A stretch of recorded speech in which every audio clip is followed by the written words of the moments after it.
ਵਾਹਿਗੁਰੂ ਜੀ ਕਾ ਖਾਲਸਾ ਵਾਹਿਗੁਰੂ ਜੀ ਕੀ ਫਤਿਹ ਜੀ। ਸਾਰੇ ਵੀਰ ਭੈਣਾਂ ਨੂੰ ਸਵਾਗਤ ਹੈ ਜੀ ਤੁਹਾਡਾ ਸਾਰਿਆਂ ਦਾ ਆਨਲਾਈਨ ਗੁਰਮਤਿ ਕਲਾਸ ਵਿੱਚ। ਜਿਵੇਂ ਕਿ ਆਪ ਜੀ ਨੂੰ ਪਤਾ ਹੈ, ਅਸੀਂ ਸਾਰੇ ਵੀਰ ਭੈਣਾਂ ਮਿਲ ਕੇ ਬਿਹਾਗੜੇ ਕੀ ਵਾਰ ਦੀ ਵਿਚਾਰ ਸਾਂਝੀ ਕਰ ਰਹੇ ਹਾਂ।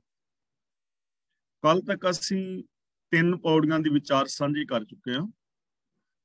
ਅੱਜ ਚੌਥੀ ਪੌੜੀ ਦੀ ਵਿਚਾਰ ਆਰੰਭ ਕਰਾਂਗੇ ਤੇ ਇਹ ਪਾਵਨ ਪੌੜੀ ਆਦਿ ਸ੍ਰੀ ਗੁਰੂ ਗ੍ਰੰਥ ਸਾਹਿਬ ਜੀ ਦੇ ਪਾਵਨ ਅੰਗ 550 ਤੇ ਅੰਕਿਤ ਹੈ। ਪੌੜੀ, ਜਿਸ ਦਾ ਚਿੱਤ ਵਸਿਆ ਮੇਰਾ ਸੁਆਮੀ, ਤਿਸ ਨੂੰ ਕਿਉਂ ਅੰਦੇਸਾ ਕਿਸੇ ਗੱਲੇ ਦਾ ਲੋੜੀਐ। ਇਹ ਗਲੇ ਨਹੀਂ ਪੜਨਾ, ਗੱਲੇ ਪੜਨਾ ਹੈ। ਗੱਲੇ ਚਿੱਤ ਦਾ ਮਤਲਬ ਚਿੱਤ ਵਿੱਚ, ਤੇ ਅੰਦੇਸ਼ਾ ਦਾ ਮਤਲਬ ਹੁੰਦਾ ਹੈ ਚਿੰਤਾ। ਗੁਰੂ ਸਾਹਿਬ ਜੀ ਬਚਨ ਕਰਦੇ ਹਨ ਕਿ ਜਿਸ ਮਨੁੱਖ ਦੇ ਹਿਰਦੇ ਵਿੱਚ ਪਿਆਰਾ ਪ੍ਰਭੂ ਨਿਵਾਸ ਕਰਦਾ ਹੈ, ਜਿਹਦੀ ਸੋਚ ਦੇ ਅੰਦਰ ਰੱਬੀ ਗੁਣ ਵਸਦੇ ਨੇ, ਇਸ ਨੂੰ ਕਿਉਂ ਅੰਦੇਸਾ ਕਿਸੇ ਗੱਲੇ ਦਾ ਲੋੜੀਏ। ਉਸ ਨੂੰ ਕਿਸੇ ਗੱਲ ਦੀ ਚਿੰਤਾ ਨਹੀਂ ਰਹਿ ਜਾਂਦੀ। ਜਿਹਦੇ ਚਿੱਤ ਅੰਦਰ ਪਿਆਰਾ ਸੁਆਮੀ ਪ੍ਰਭੂ ਵਸਦਾ ਹੈ, ਉਹਨੂੰ ਕਿਸੇ ਗੱਲ ਦੀ ਚਿੰਤਾ ਨਹੀਂ ਰਹਿ ਜਾਂਦੀ। ਹੁਣ ਪ੍ਰਭੂ ਦਾ ਚਿੱਤ ਦੇ ਅੰਦਰ ਵਸਣ ਦਾ ਮਤਲਬ ਕਿ ਪ੍ਰਭੂ ਦੇ ਗੁਣ, ਪ੍ਰਭੂ ਦਾ ਸੁਭਾਅ ਜਿਹਦੇ ਚਿੱਤ, ਜਿਹਦੀ ਸੋਚ ਦੇ ਅੰਦਰ ਵਸ ਰਿਹਾ ਹੈ। ਤਾਂ ਜਿੱਥੇ ਰੱਬ ਹੋਏਗਾ, ਰੱਬ ਦੇ ਗੁਣ ਹੋਣਗੇ, ਸਤ, ਸੰਤੋਖ, ਦਇਆ, ਧਰਮ, ਧੀਰਜ ਆਦਿ, ਉੱਥੇ ਚਿੰਤਾ ਦਾ ਸਵਾਲ ਪੈਦਾ ਨਹੀਂ ਹੁੰਦਾ। ਕਿਉਂਕਿ ਚਿੰਤਾ ਪੈਦਾ ਹੁੰਦੀ ਹੈ ਨੈਗੇਟਿਵਿਟੀ ਕਰਕੇ, ਨਕਾਰਾਤਮਕਤਾ ਕਰਕੇ, ਮਾੜੀ ਸੋਚ ਕਰਕੇ। ਤਾਂ ਸਾਨੂੰ ਇੱਥੋਂ ਸੇਧ ਮਿਲ ਰਹੀ ਹੈ ਕਿ ਜੇ ਸਾਡੇ ਮਨ ਅੰਦਰ ਚਿੰਤਾ, ਫਿਕਰ ਆਦਿਕ ਹੈ, ਅਸੀਂ ਉਸ ਚਿੰਤਾ ਫਿਕਰ ਤੋਂ ਮੁਕਤ ਹੋਣਾ ਚਾਹੁੰਦੇ ਹਾਂ, ਤਾਂ ਸਾਨੂੰ ਆਪਣੀ ਸੋਚ ਦੇ ਅੰਦਰ ਰੱਬੀ ਗੁਣ ਵਸਾਣੇ ਚਾਹੀਦੇ ਨੇ। ਜੋ ਵੀ ਰੱਬੀ ਗੁਣਾਂ ਨੂੰ ਆਪਣੇ ਮਨ ਅੰਦਰ ਵਸਾ ਲਵੇਗਾ, ਉਹ ਚਿੰਤਾਵਾਂ ਤੋਂ ਮੁਕਤ ਹੋ ਜਾਏਗਾ। ਹਰ ਸੁਖ ਦਾਤਾ ਸਭਨਾ ਗੱਲਾਂ ਕਾ, ਇਸ ਨੂੰ ਧਿਆਏਂਦਿਆਂ ਕਿਵ ਨਿਮਕ ਘੜੀ ਮੂੰਹ ਮੋੜੀਏ। ਇਹਨੂੰ ਗਲਾ ਨਹੀਂ ਪੜਨਾ, ਗੱਲਾਂ। ਹਰ ਸੁਖ ਦਾਤਾ, ਸੁਖ ਦਾਤਾ ਦਾ ਮਤਲਬ ਸੁੱਖਾਂ ਦੀਆਂ ਦਾਤਾਂ ਦੇਣ ਵਾਲਾ। ਕਿਉਂ ਦਾ ਮਤਲਬ, ਕਿਵ ਦਾ ਮਤਲਬ ਕਿਉਂ, ਤੇ ਨਿਮਕ ਦਾ ਮਤਲਬ ਅੱਖ ਚਮਕਣ ਜਿੰਨਾ ਸਮਾਂ, ਤੇ ਘੜੀ, ਘੜੀ ਤੁਸੀਂ ਸਮਝਦੇ ਹੋ। ਪ੍ਰਭੂ ਹਰ ਕਿਸਮ ਦਾ ਸੁੱਖ ਦੇਣ ਵਾਲਾ ਹੈ। ਉਸ ਨੂੰ ਧਿਆਉਂਦਿਆਂ ਦਾ ਮਤਲਬ ਯਾਦ ਕੀਤਿਆਂ, ਉਹਦੇ ਗੁਣ ਗਾਉਂਦਿਆਂ, ਉਹਦੇ ਗੁਣਾਂ ਦੇ ਧਾਰਨੀ ਹੁੰਦਿਆਂ ਇੱਕ ਪਲ ਵਾਸਤੇ ਵੀ ਮੂੰਹ ਨਹੀਂ ਮੋੜਨਾ ਚਾਹੀਦਾ। ਭਾਵ ਇੱਕ ਪਲ ਵਾਸਤੇ ਵੀ ਪ੍ਰਭੂ ਦੇ ਗੁਣਾਂ ਦੇ ਧਾਰਨੀ ਹੋਣ ਤੋਂ ਖਾਲੀ ਨਹੀਂ ਰਹਿਣਾ ਚਾਹੀਦਾ। ਕਿਉਂ? ਕਿਉਂਕਿ ਉਹ ਸਾਰੀਆਂ ਸੁੱਖਾਂ ਦੀਆਂ ਦਾਤਾਂ ਦੇਣ ਵਾਲਾ ਹੈ, ਤੇ ਸਾਰੇ ਸੁੱਖ ਉਹਦੇ ਗੁਣਾਂ ਕਰਕੇ ਮਿਲਦੇ ਨੇ। ਇਸ ਕਰਕੇ ਜੇ ਅਸੀਂ ਕਿ ਸਾਡੀ ਜ਼ਿੰਦਗੀ ਅੰਦਰ ਸੁੱਖ ਸ਼ਾਂਤੀ ਰਹੇ, ਤਾਂ ਇੱਕ ਪਲ ਵਾਸਤੇ ਵੀ ਰੱਬੀ ਗੁਣਾਂ ਤੋਂ ਵਾਂਝੇ ਨਹੀਂ ਹੋਣਾ ਚਾਹੀਦਾ। ਹਰ ਪਲ ਰੱਬੀ ਗੁਣਾਂ ਨੂੰ ਆਪਣੇ ਚਿੱਤ ਦੇ ਅੰਦਰ ਵਸਾਉਣਾ ਚਾਹੀਦਾ ਹੈ। ਇੱਕ ਪਲ ਵਾਸਤੇ ਵੀ ਰੱਬੀ ਗੁਣਾਂ ਤੋਂ, ਰੱਬੀ ਰਜਾ ਤੋਂ ਬੇਮੁਖ ਨਹੀਂ ਹੋਣਾ ਚਾਹੀਦਾ। ਜਿਨ ਹਰ ਧਿਆਇਆ, ਤਿਸ ਨੂੰ ਸਰਬ ਕਲਿਆਣ ਹੋਵੇ। ਨਿਤ ਸੰਤ ਜਨਾਂ ਕੀ ਸੰਗਤ, ਜਾਏ ਬਹੀਏ ਮੂੰਹ ਜੋੜੀਏ। ਕਲਿਆਣ ਦਾ ਮਤਲਬ ਸੁਖ, ਆਨੰਦ। ਜਿਨ ਹਰ ਧਿਆਇਆ, ਜਿਸ ਨੇ ਹਰੀ ਨੂੰ ਧਿਆਇਆ, ਆਪਣੇ ਧਿਆਨ ਵਿੱਚ ਹਰੀ ਨੂੰ ਵਸਾਇਆ, ਰੱਬੀ ਗੁਣਾਂ ਨੂੰ ਵਸਾਇਆ, ਉਹਨੂੰ ਸਾਰੇ ਸੁੱਖ ਹੋ ਗਏ, ਉਹਨੂੰ ਸਾਰੇ ਸੁੱਖ ਮਿਲ ਗਏ। ਜਿਸ ਨੇ ਹਰੀ ਨੂੰ ਆਪਣੀ ਸੋਚ ਅੰਦਰ ਵਸਾ ਲਿਆ। ਸਰੀਰਕ ਸੁੱਖ ਵੀ, ਮਾਨਸਿਕ ਸੁੱਖ ਵੀ, ਆਤਮਿਕ ਸੁੱਖ ਵੀ, ਬੌਧਿਕ ਸੁੱਖ ਵੀ। ਕਿਉਂਕਿ ਰੱਬ ਕਰਤਾ ਹੈ। ਜਿਹਦੀ ਸੋਚ ਦੇ ਅੰਦਰ ਰੱਬ ਵਸਿਆ ਹੋਏਗਾ, ਉਹ ਇਨਸਾਨ ਕਦੇ ਵਿਹਲਾ ਨਹੀਂ ਰਹੇਗਾ, ਉਹ ਕਿਰਤ ਕਰੇਗਾ। ਤੇ ਕਿਰਤੀ ਜੋ ਇਨਸਾਨ ਹੈ, ਉਹ ਆਪਣੇ ਸਰੀਰ ਦੀਆਂ ਲੋੜਾਂ ਪੂਰੀਆਂ ਕਰੇਗਾ। ਜਦੋਂ ਸਰੀਰਕ ਲੋੜਾਂ ਪੂਰੀਆਂ ਹੋਣਗੀਆਂ ਤਾਂ ਉਸਨੂੰ ਸਰੀਰਕ ਸੁੱਖ ਮਿਲੇਗਾ। ਦੂਜੀ ਗੱਲ ਹੈ ਬੌਧਿਕ ਸੁੱਖ। ਰੱਬ ਜੋ ਹੈ ਇੱਕ ਗਿਆਨ ਦਾ ਸਾਗਰ ਹੈ, ਤੇ ਜਿਹੜਾ ਪ੍ਰਭੂ ਦੇ ਨਾਲ ਜੁੜੇਗਾ, ਰੱਬੀ ਰਜ਼ਾ ਮੁਤਾਬਕ ਜ਼ਿੰਦਗੀ ਜੀਵੇਗਾ, ਉਹ ਗਿਆਨ ਦਾ ਧਾਰਨੀ ਹੋਏਗਾ। ਤੇ ਜਿਵੇਂ ਉਹਦੇ ਗਿਆਨ ਦੇ ਅੰਦਰ ਵਾਧਾ ਹੋਏਗਾ, ਤਿਵੇਂ ਤਿਵੇਂ ਉਸਨੂੰ ਬੌਧਿਕ ਸੁੱਖ ਮਿਲੇਗਾ। ਪ੍ਰਭੂ ਸਾਰਿਆਂ ਦੇ ਨਾਲ ਪਿਆਰ ਕਰਨ ਵਾਲਾ ਹੈ, ਤੇ ਜੋ ਪ੍ਰਭੂ ਨੂੰ ਆਪਣੇ ਹਿਰਦੇ ਵਿੱਚ ਵਸਾਏਗਾ, ਉਸ ਦੇ ਹਿਰਦੇ ਦੇ ਅੰਦਰ, ਸੋਚ ਅੰਦਰ ਪ੍ਰੀਤ, ਪਿਆਰ ਹੋਏਗਾ, समाज और संसार दे नाल प्यार मुहब्बत वाला वर्ताव करेगा, इस तरह समाज वालों भी उन्होंने प्यार मुहब्बत मिलेगा, तो उन्होंने मानसिक शांति मिलेगी। ते जिसने हरि नूं अपने चित्त अंदर वसाया होएगा, ਉਹਦੇ ਅੰਦਰ ਈਗੋ नहीं रहेगी, ਹੋਮੇ नहीं रहेगी। वो अपनी सीमित सोच ਨੂੰ ਅਸੀਮ सोच ਦੇ ਅੰਦਰ ਮਿਲਾ ਕੇ ਰੱਬ ਵਰਗਾ ਹੀ ਹੋ ਜਾਏਗਾ। ਇਸ ਲਈ ਉਹਨੂੰ ਸਾਰੇ ਦੇ ਸਾਰੇ ਸੁੱਖ ਮਿਲ ਜਾਣੇ। ਤਾਂ ਜਿਸਨੇ ਵੀ ਹਰੀ ਨੂੰ ਧਿਆਨ ਵਿੱਚ ਵਸਾਇਆ, ਉਹਨੂੰ ਸਾਰੇ ਸੁੱਖ ਪ੍ਰਾਪਤ ਹੋ ਗਏ। ਤਾਂ ਹੁਣ ਸਾਨੂੰ ਉਪਦੇਸ਼ ਦੇ ਰਹੇ ਨੇ ਕਿ ਸਾਨੂੰ ਕੀ ਕਰਨਾ ਚਾਹੀਦਾ ਹੈ। ਨਿਤ ਸੰਤ ਜਨਾਂ ਕੀ ਸੰਗਤ ਜਾਏ ਬਹੀਐ ਮੂੰਹ ਜੋੜੀਐ। ਇੱਥੇ ਸੰਤ ਸ਼ਬਦ ਦਾ ਮਤਲਬ ਹੈ ਸਚਿਆਰ, ਜੋ ਸ਼ਾਂਤ ਨੇ, ਜਿਨ੍ਹਾਂ ਨੇ ਹਰੀ ਨੂੰ ਧਿਆਇਆ, ਜਿਨ੍ਹਾਂ ਨੂੰ ਸਾਰੇ ਕਲਿਆਣ ਮਿਲ ਗਏ, ਜੋ ਰੱਬੀ ਰਜ਼ਾ ਦੇ ਅੰਦਰ ਚੱਲ ਰਹੇ ਨੇ, ਉਹਨਾਂ ਦੀ ਸੰਗਤ ਕਰਨੀ ਚਾਹੀਦੀ ਹੈ। ਨਿਤ ਸੰਤ ਜਨਾਂ ਕੀ ਸੰਗਤ ਜਾਏ ਬਹੀਏ, ਐਸੇ ਗੁਰਮੁਖਾਂ ਦੀ ਸੰਗਤ ਕਰਨੀ ਚਾਹੀਦੀ ਹੈ। ਮੂੰਹ ਜੋੜੀਏ ਦਾ ਮਤਲਬ ਕਿ ਉੱਥੇ ਜਾ ਕੇ ਰੱਬੀ ਗੁਣਾਂ ਦੀ ਵਿਚਾਰ ਕਰਨੀ ਚਾਹੀਦੀ ਹੈ। ਐਸੇ ਇਨਸਾਨਾਂ ਦੀ ਸੰਗਤ ਕਰਨੀ ਔਰ ਐਸੇ ਇਨਸਾਨਾਂ ਦੇ ਨਾਲ ਆਪਣਾ ਤਾਲਮੇਲ ਬਿਠਾਉਣਾ ਚਾਹੀਦਾ ਹੈ, ਮੇਲ ਮਿਲਾਪ ਕਰਨਾ ਚਾਹੀਦਾ ਹੈ, ਰੱਬੀ ਗੁਣਾਂ ਦੀ ਵਿਚਾਰ ਕਰਨੀ ਚਾਹੀਦੀ ਹੈ, ਗੁਣਾਂ ਦੀ ਸਾਂਝ ਪਾਣੀ ਚਾਹੀਦੀ। ਸਭ ਦੁੱਖ ਭੁੱਖ ਰੋਗ ਗਏ ਹਰ ਸੇਵਕ ਕੇ, ਸਭ ਜਨ ਕੇ ਬੰਧਨ ਤੋੜੀਏ। ਤਾਂ ਜੋ ਹਰੀ ਦਾ ਸੇਵਕ ਹੈ, ਜਿਸ ਨੂੰ ਪਿਛਲੀ ਪੰਕਤੀ ਵਿੱਚ ਸੰਤ ਜਨ ਕਹਿ ਰਹੇ ਨੇ, ਇਸ ਪੰਕਤੀ ਵਿੱਚ ਸੇਵਕ ਸ਼ਬਦ ਵਰਤ ਰਹੇ ਨੇ। ਤਾਂ ਜੋ ਹਰੀ ਦੇ ਸੇਵਕ ਨੇ, ਮੀਨਸ ਜੋ ਰੱਬੀ ਰਜ਼ਾ ਵਿੱਚ ਤੁਰਨ ਵਾਲੇ ਨੇ, ਜਿਨ੍ਹਾਂ ਨੇ ਹਰੀ ਨੂੰ ਆਪਣੇ ਚਿੱਤ ਅੰਦਰ ਵਸਾਇਆ ਹੈ, ਜਿਨ੍ਹਾਂ ਨੇ ਰੱਬੀ ਗੁਣਾਂ ਦਾ ਧਿਆਨ ਧਰਿਆ ਹੈ, ਯਾਨੀ ਜਿਨ੍ਹਾਂ ਨੇ ਰੱਬੀ ਗੁਣਾਂ ਨੂੰ ਇੰਪਲੀਮੈਂਟ ਕੀਤਾ ਹੈ, ਉਹ ਰੱਬ ਦੇ ਸੇਵਕ ਦੇ ਸਾਰੇ ਦੁੱਖ ਔਰ ਕਲੇਸ਼ ਖਤਮ ਹੋ ਜਾਂਦੇ ਨੇ। ਦੁੱਖ ਵੀ ਮਿਟ ਗਏ ਔਰ ਭੁੱਖ ਦਾ ਮਤਲਬ ਉਹਦੀ ਜ਼ਿੰਦਗੀ ਚੋਂ ਤ੍ਰਿਸ਼ਨਾ ਵੀ ਮਿਟ ਗਈ। ਸਾਰੇ ਕਲੇਸ਼, ਸਾਰੀਆਂ ਤ੍ਰਿਸ਼ਨਾ ਆਦਿਕ ਦੀਆਂ ਭੁੱਖਾਂ ਮਿਟ ਜਾਂਦੀਆਂ ਨੇ ਔਰ ਜੋ ਪ੍ਰਭੂ ਦਾ ਸੇਵਕ ਹੈ, ਉਹਦੇ ਸਾਰੇ ਬੰਧਨ ਵੀ ਟੁੱਟ ਜਾਂਦੇ ਨੇ। ਕਾਮ ਕ੍ਰੋਧ ਲੋਭ ਦਾ ਬੰਧਨ ਉਹਨੂੰ ਨਹੀਂ ਰਹਿੰਦਾ, ਮੇਰ ਤੇਰ ਦੇ ਬੰਧਨ ਨਹੀਂ ਰਹਿੰਦੇ, ਆਪਣੇ ਪਰਾਏ ਦੇ ਬੰਧਨ ਨਹੀਂ ਰਹਿੰਦੇ, ਜਾਤੀਵਾਦ ਦੇ ਬੰਧਨ ਨਹੀਂ ਰਹਿੰਦੇ। ਉਹ ਇਹਨਾਂ ਬੰਧਨਾਂ ਤੋਂ ਆਜ਼ਾਦ ਹੋ ਜਾਂਦਾ ਹੈ, ਇਹਨਾਂ ਬੰਧਨਾਂ ਤੋਂ ਮੁਕਤ ਹੋ ਜਾਂਦਾ ਹੈ ਔਰ ਇਹਨਾਂ ਬੰਧਨਾਂ ਤੋਂ ਉਹ ਖਲਾਸੀ ਪਾ ਲੈਂਦਾ। ਰੱਬ ਦਾ ਪਿਆਰਾ ਭਗਤ ਕਿਵੇਂ ਬਣਦਾ ਹੈ? ਗੁਰੂ ਜੀ ਕਹਿੰਦੇ ਨੇ ਹਰ ਕਿਰਪਾ ਤੇ ਹੋਆ ਹਰ ਭਗਤ। ਇੱਥੇ ਵਿਸ਼ਰਾਮ ਲਗਾਵਾਂਗੇ ਭਗਤ ਤੇ। ਹਰ ਕਿਰਪਾ ਤੇ ਹੋਆ ਹਰ ਭਗਤ, ਹਰ ਭਗਤ ਜਨਾ ਕੈ ਮੂੰਹ ਡਿਠੈ, ਜਗਤ ਤਰਿਆ ਸਭ ਲੋੜੀਐ। ਜਗਤ ਤਰਨਾ ਜ਼ਰੂਰੀ ਹੈ। ਲੋੜੀਏ ਦਾ ਮਤਲਬ ਤਰਨਾ ਚਾਹੀਦਾ ਹੈ। ਮੂੰਹ ਡਿਠੈ ਦਾ ਮਤਲਬ ਜੇ ਮੂੰਹ ਵੇਖੀਏ, ਦਰਸ਼ਨ ਕਰੀਏ, ਮੀਨਸ ਸੰਗਤ ਕਰੀਏ।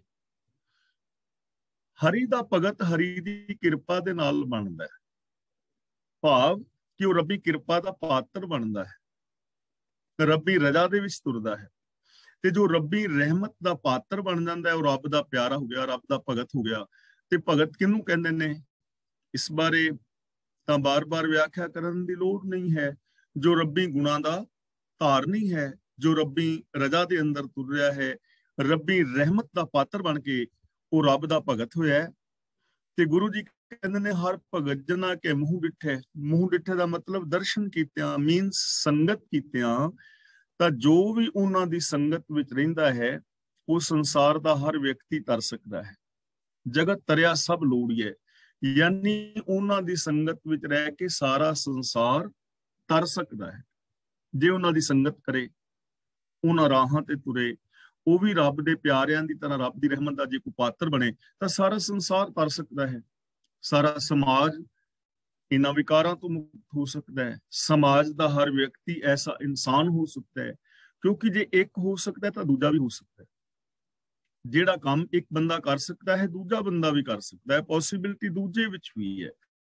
ਤਾਂ ਸਾਰਾ ਸੰਸਾਰ ਚੰਗਾ ਹੋ ਸਕਦਾ ਹੈ, ਸਮਾਜ ਚੰਗਾ ਹੋ ਸਕਦਾ ਹੈ।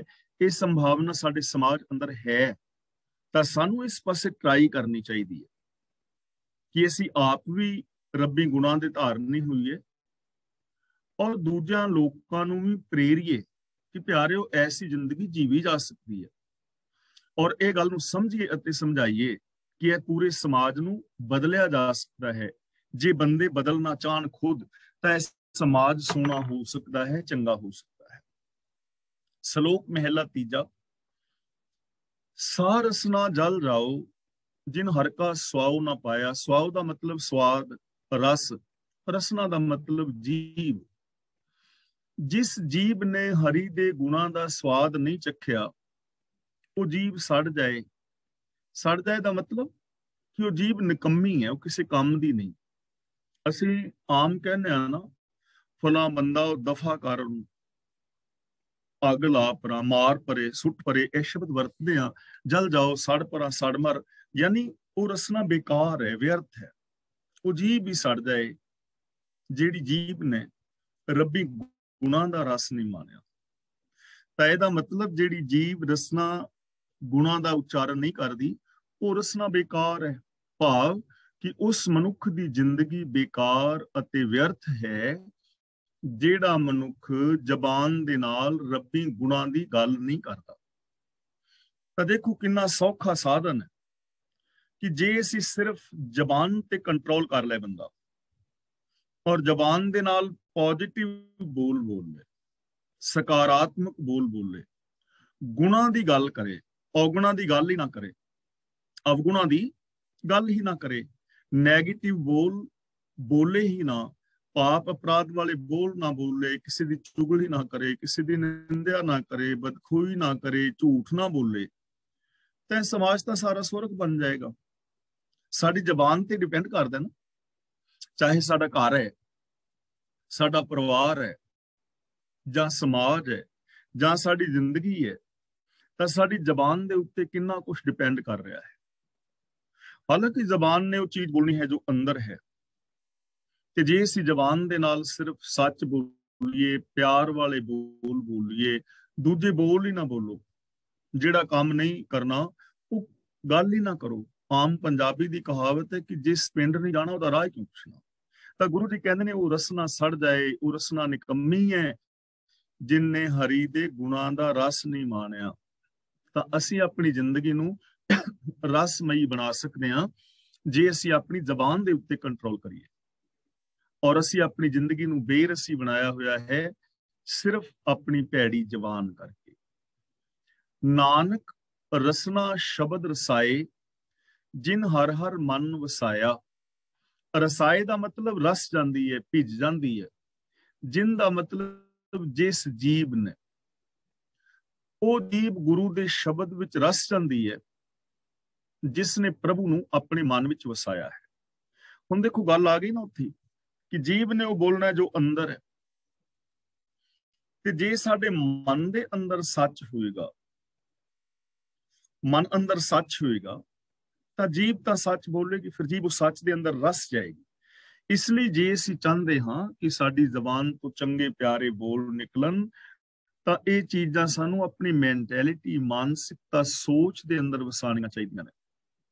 ਰੱਬੀ ਗੁਣ, ਪਿਆਰ ਵਾਲੇ ਬੋਲ, ਸਾਨੂੰ ਬਾਰ-ਬਾਰ ਇਹ ਚੀਜ਼ਾਂ ਰਿਪੀਟ ਕਰਨੀਆਂ ਚਾਹੀਦੀਆਂ ਨੇ ਕਿ ਮੈਂ ਪਿਆਰ ਵਾਲੇ ਬੋਲ ਬੋਲਣੇ ਨੇ, ਮੈਂ ਸਕਾਰਾਤਮਕ ਬੋਲ ਬੋਲਣੇ ਨੇ, ਮੈਂ ਕੋਈ ਮਾੜਾ ਜ਼ਬਾਨ ਦੇ ਨਾਲ ਸ਼ਬਦ ਨਹੀਂ ਬੋਲਣਾ, ਮੇਰੀ ਜ਼ਬਾਨ ਪਿਆਰੀ ਹੋਣੀ ਚਾਹੀਦੀ ਹੈ, ਮਿੱਠੀ ਹੋਣੀ ਚਾਹੀਦੀ ਹੈ।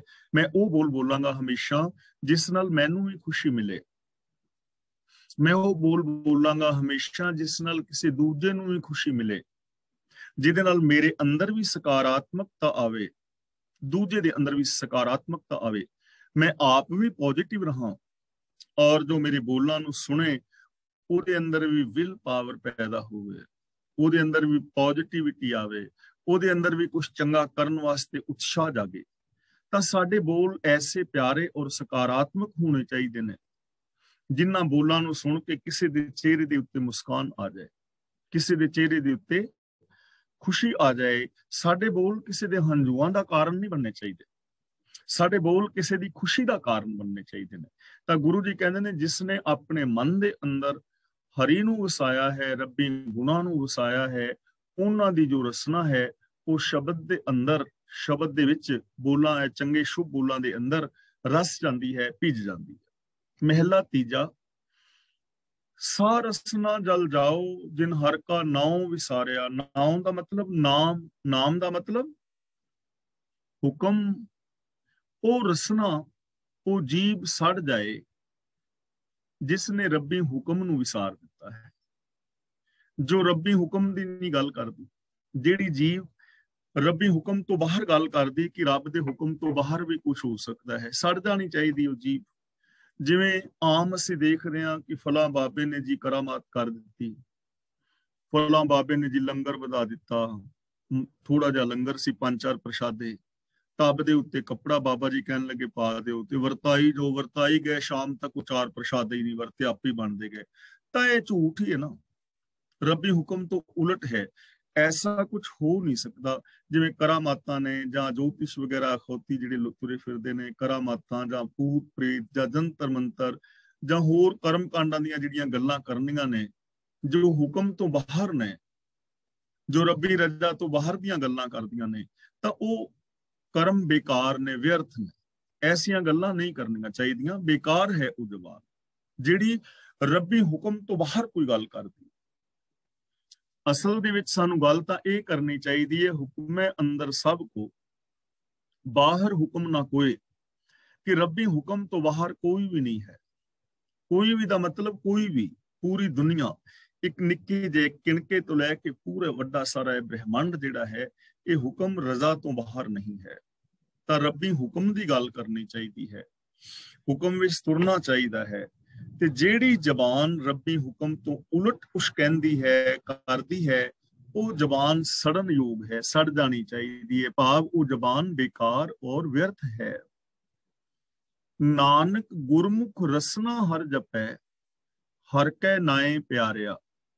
ਗੁਰਮੁਖ ਦਾ ਮਤਲਬ ਜੋ ਸਤਿਗੁਰ ਦੇ ਸਨਮੁਖ ਰਹਿੰਦਾ ਹੈ, जो गुरु ਦੇ ਆਸ਼ੇ ਅਨੁਸਾਰ ਜ਼ਿੰਦਗੀ ਜੀਂਦਾ ਹੈ, ਜਿਨਨੇ ਆਪਣੀ ਮਤ ਤਿਆਗ ਕੇ ਗੁਰੂ ਦੀ ਮਤ ਧਾਰਨ ਕਰ ਲਈ ਹੈ। ਨਾਨਕ ਇੱਥੇ ਰੁਕਣਾ ਹੈ ਥੋੜਾ। ਗੁਰਮੁਖ ਰਸਨਾ ਹਰ ਜਪੈ, ਸਤਿਗੁਰ ਦੇ ਸਨਮੁਖ ਰਹਿਣ ਵਾਲੇ ਮਨੁੱਖ ਦੀ ਜੋ ਜੀਭ ਹੈ, ਹਰ ਜਪੈ, ਉਹ ਹਰੀ ਦੀ ਸਿਫਤ ਸਲਾਹ ਕਰਦੀ ਹੈ, ਰੱਬੀ ਗੁਣ ਗਾਉਂਦੀ ਹੈ, ਰੱਬੀ ਹੁਕਮ ਦੀ ਗੱਲ ਕਰਦੀ ਹੈ।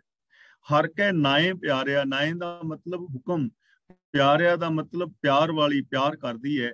ਉਹ ਹਰੀ ਦੇ ਹੁਕਮ ਦੇ ਨਾਲ ਪਿਆਰ ਕਰਦੀ ਹੈ, ਹਰੀ ਦੇ ਹੁਕਮ ਦੇ ਪਿਆਰ ਦੀਆਂ ਗੱਲਾਂ ਕਰਦੀ ਹੈ। ਕੌਣ ਕਰਦੀ ਹੈ? ਗੁਰਮੁਖ ਦੀ ਰਸਨਾ, ਜੋ ਗੁਰੂ ਦੇ ਦੱਸੇ ਰਾਹਾਂ ਤੇ ਤੁਰਨ ਵਾਲੇ ਨੇ। ਉਹ ਜ਼ਬਾਨ ਦੇ ਨਾਲ ਰੱਬੀ ਗੁਣਾਂ ਦੀ ਗੱਲ ਕਰਦੇ ਨੇ, ਰੱਬੀ ਗੁਣਾਂ ਦੇ ਪਿਆਰ ਦੀ ਗੱਲ ਕਰਦੇ ਨੇ, ਰੱਬੀ ਰਜ਼ਾ ਦੇ ਨਾਲ ਪਿਆਰ ਦੀਆਂ ਬਾਤਾਂ ਪਾਉਂਦੇ ਨੇ। ਪੌੜੀ ਹਰ ਆਪੇ ਠਾਕੁਰ ਸੇਵਕ ਭਗਤ, ਇੱਥੇ ਭਗਤ ਤੇ ਜਾ ਕੇ ਵਿਸ਼ਰਾਮ ਲਗਾਵਾਂ। ਹਰ ਆਪੇ ਠਾਕੁਰ ਸੇਵਕ ਭਗਤ, ਹਰ ਆਪੇ ਕਰੇ ਕਰਾਏ। ਗੁਰੂ ਜੀ ਕਹਿੰਦੇ ਨੇ ਪ੍ਰਭੂ ਆਪ ਹੀ ਠਾਕੁਰ ਹੈ, ਆਪ ਹੀ ਸੇਵਕ ਤੇ ਭਗਤ ਹੈ, ਆਪੇ ਹੀ ਕਰਦਾ ਹੈ ਔਰ ਆਪੇ ਹੀ ਜੀਵਾਂ ਪਾਸੋਂ ਕਰਾਉਂਦਾ ਹੈ। ਮੀਨਸ ਕਿ ਪ੍ਰਭੂ ਸਰਬ ਵਿਆਪਕ ਹੈ, ਮਾਲਕ ਤੇ ਆਪ ਹੈ ਹੀ ਹੈ। ਪਰ ਗੁਰੂ ਜੀ ਕਹਿੰਦੇ ਨੇ ਸੇਵਕ ਔਰ ਭਗਤ ਵੀ ਆਪ ਹੈ, ਯਾਨੀ ਸੇਵਕ ਔਰ ਭਗਤ ਦੇ ਅੰਦਰ ਵੀ ਉਹ ਵਸ ਰਿਹਾ ਹੈ। ਕਰ ਤਾਂ ਆਪ ਹੀ ਰਿਹਾ ਹੈ, ਕਰਾ ਤਾਂ ਆਪ ਹੀ ਰਿਹਾ ਹੈ, ਇਹ ਤੇ ਸਮਝ ਆਉਂਦੀ ਹੈ। ਪਰ ਜੋ ਕੰਮ ਕਰਨ ਵਾਲੇ ਜੀਵ ਨੇ, ਉਹਨਾਂ ਵਿੱਚ ਵੀ ਉਹ ਆਪ ਹੀ ਵਸ ਰਿਹਾ ਹੈ। ਸਰਬ ਵਿਆਪਕ ਹੈ ਨਾ, ਘਟ ਘਟ ਮੈਂ ਹਰ ਜੂ ਵਸੈ। ਤਾਂ ਇੱਥੇ ਪ੍ਰਭੂ ਦੀ ਸਰਬ ਵਿਆਪਕਤਾ ਦਰਸਾਈ ਜਾ ਰਹੀ ਹੈ ਕਿ ਉਸ ਪ੍ਰਭੂ ਦੀ ਸੱਤਿਆ ਕਰਕੇ ਹੀ ਸਾਰਾ ਕੁਝ ਹੋ ਰਿਹਾ ਹੈ, ਉਹਦੀ ਸੱਤਿਆ ਕਰਕੇ ਹੀ ਭਗਤ ਸੇਵਕ ਸਾਰਾ ਕੁਝ ਕਰ ਰਹੇ ਨੇ। ਮੀਨਸ ਕਿ ਉਹ ਸਰਬ ਵਿਆਪਕ ਹੈ, ਸਾਰਿਆਂ ਦੇ ਅੰਦਰ ਸਮਾਇਆ ਹੋਇਆ ਹੈ, ਉਹਦੇ ਤੋਂ ਬਾਹਰ ਕੋਈ ਵੀ ਨਹੀਂ ਹੈ ਔਰ ਉਹ ਕਿਸੇ ਤੋਂ ਬਾਹਰ ਨਹੀਂ। ਭੰਨ ਭਾਵ ਕਿ ਉਹ ਆਪ ਹੀ ਪਸਰਿਆ ਹੋਇਆ ਹੈ, ਆਪ ਹੀ ਖਿਲ ਰਿਹਾ ਹੋਇਆ ਹੈ, ਆਪ ਹੀ ਕੰਟੀਨਿਊ ਹਰ ਥਾਂ ਦੇ ਉੱਤੇ ਸਮਾਇਆ ਹੋਇਆ ਹੈ। ਹਰ ਆਪੇ ਵੇਖੈ ਵਿਗਸੈ ਆਪੇ, ਜਿਤ ਭਾਵੈ ਤਿਤ ਲਾਏ। ਵਿਗਸੈ ਦਾ ਮਤਲਬ ਖੁਸ਼ ਹੁੰਦਾ ਹੈ, ਜਿਤ ਦਾ ਮਤਲਬ ਜਿੱਧਰ। ਆਪ ਹੀ ਵੇਖਦਾ ਹੈ, ਆਪ ਹੀ ਪ੍ਰਸੰਨ ਹੁੰਦਾ ਹੈ, ਜਿੱਧਰ ਚਾਹੁੰਦਾ ਹੈ ਉਧਰ ਹੀ ਜੀਵਾਂ ਨੂੰ ਲਾਉਂਦਾ ਹੈ। ਹੁਣ ਆਪ ਹੀ ਵੇਖ ਰਿਹਾ ਹੈ ਤਾਂ ਪਹਿਲੀ ਗੱਲ ਤਾਂ ਜੇ ਮੈਂ ਦੇਖ ਰਿਹਾ, ਤੁਸੀਂ ਦੇਖ ਰਹੇ ਹੋ, ਅਸੀਂ ਤਾਂ ਦੇਖ ਪਾ ਰਹੇ ਹਾਂ ਕਿ ਉਹਦੀ ਸੱਤਿਆ ਹੈ ਅੰਦਰ ਨਾ। ਜੇ ਸੱਤਿਆ ਨਹੀਂ ਹੋਏਗੀ ਤਾਂ ਨਹੀਂ ਦੇਖ ਪਾਵਾਂਗੇ। ਦੂਜੀ ਗੱਲ ਕਿ ਉਹ ਵੇਖ ਰਿਹਾ ਹੈ ਮੇਰੇ ਹਰ ਕਰਮ ਨੂੰ। ਮੇਰਾ ਕੋਈ ਕਰਮ ਪ੍ਰਭੂ ਤੋਂ ਛਿਪਿਆ ਹੋਇਆ ਨਹੀਂ ਹੈ, ਵੇਖ ਰਿਹਾ ਹੈ। ਸਿਸਟਮ ਦੇ ਅੰਦਰ ਮੈਂ ਵਾਚਿਆ ਜਾ ਰਿਹਾ ਹਾਂ। ਵਿਗਸ ਹੈ ਆਪੇ ਆਪ ਹੀ ਉਹ ਵਿਗਸ ਰਿਹਾ ਹੈ, ਖੁਸ਼ ਹੋ ਰਿਹਾ ਹੈ।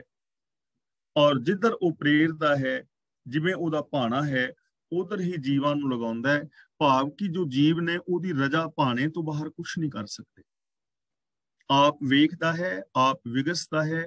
ਆ ਸਾਰਾ ਸੰਸਾਰ ਵਿਗਸ ਰਿਹਾ ਨਾ, ਮੌਲਿਆ ਹੋਇਆ ਹੈ, ਸਾਰਾ ਸੰਸਾਰ ਖਿੜਿਆ ਹੋਇਆ ਹੈ, ਤਾਂ ਇਹਦੇ ਵਿੱਚ ਰੱਬ ਹੀ ਖਿੜਿਆ ਹੋਇਆ ਹੈ, ਰੱਬ ਕਰਕੇ ਹੀ ਖਿੜਿਆ ਹੋਇਆ ਹੈ। ਮੀਨਸ ਕਿ ਉਹ ਸਰਬ ਵਿਆਪਕ ਹੈ।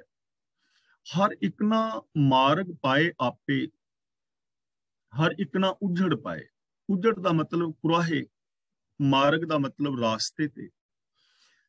ਤਾਂ ਗੁਰੂ ਜੀ ਕਹਿੰਦੇ ਨੇ ਇੱਕ ਉਹ ਨੇ ਜਿਨ੍ਹਾਂ ਨੂੰ ਆਪ ਹੀ ਸਿੱਧੇ ਰਸਤੇ ਤੇ ਪਾਉਂਦਾ ਹੈ, ਤੇ ਇੱਕ ਨਾ ਨੂੰ ਕੁਰਾਹੇ ਪਾ ਦਿੰਦਾ ਹੈ।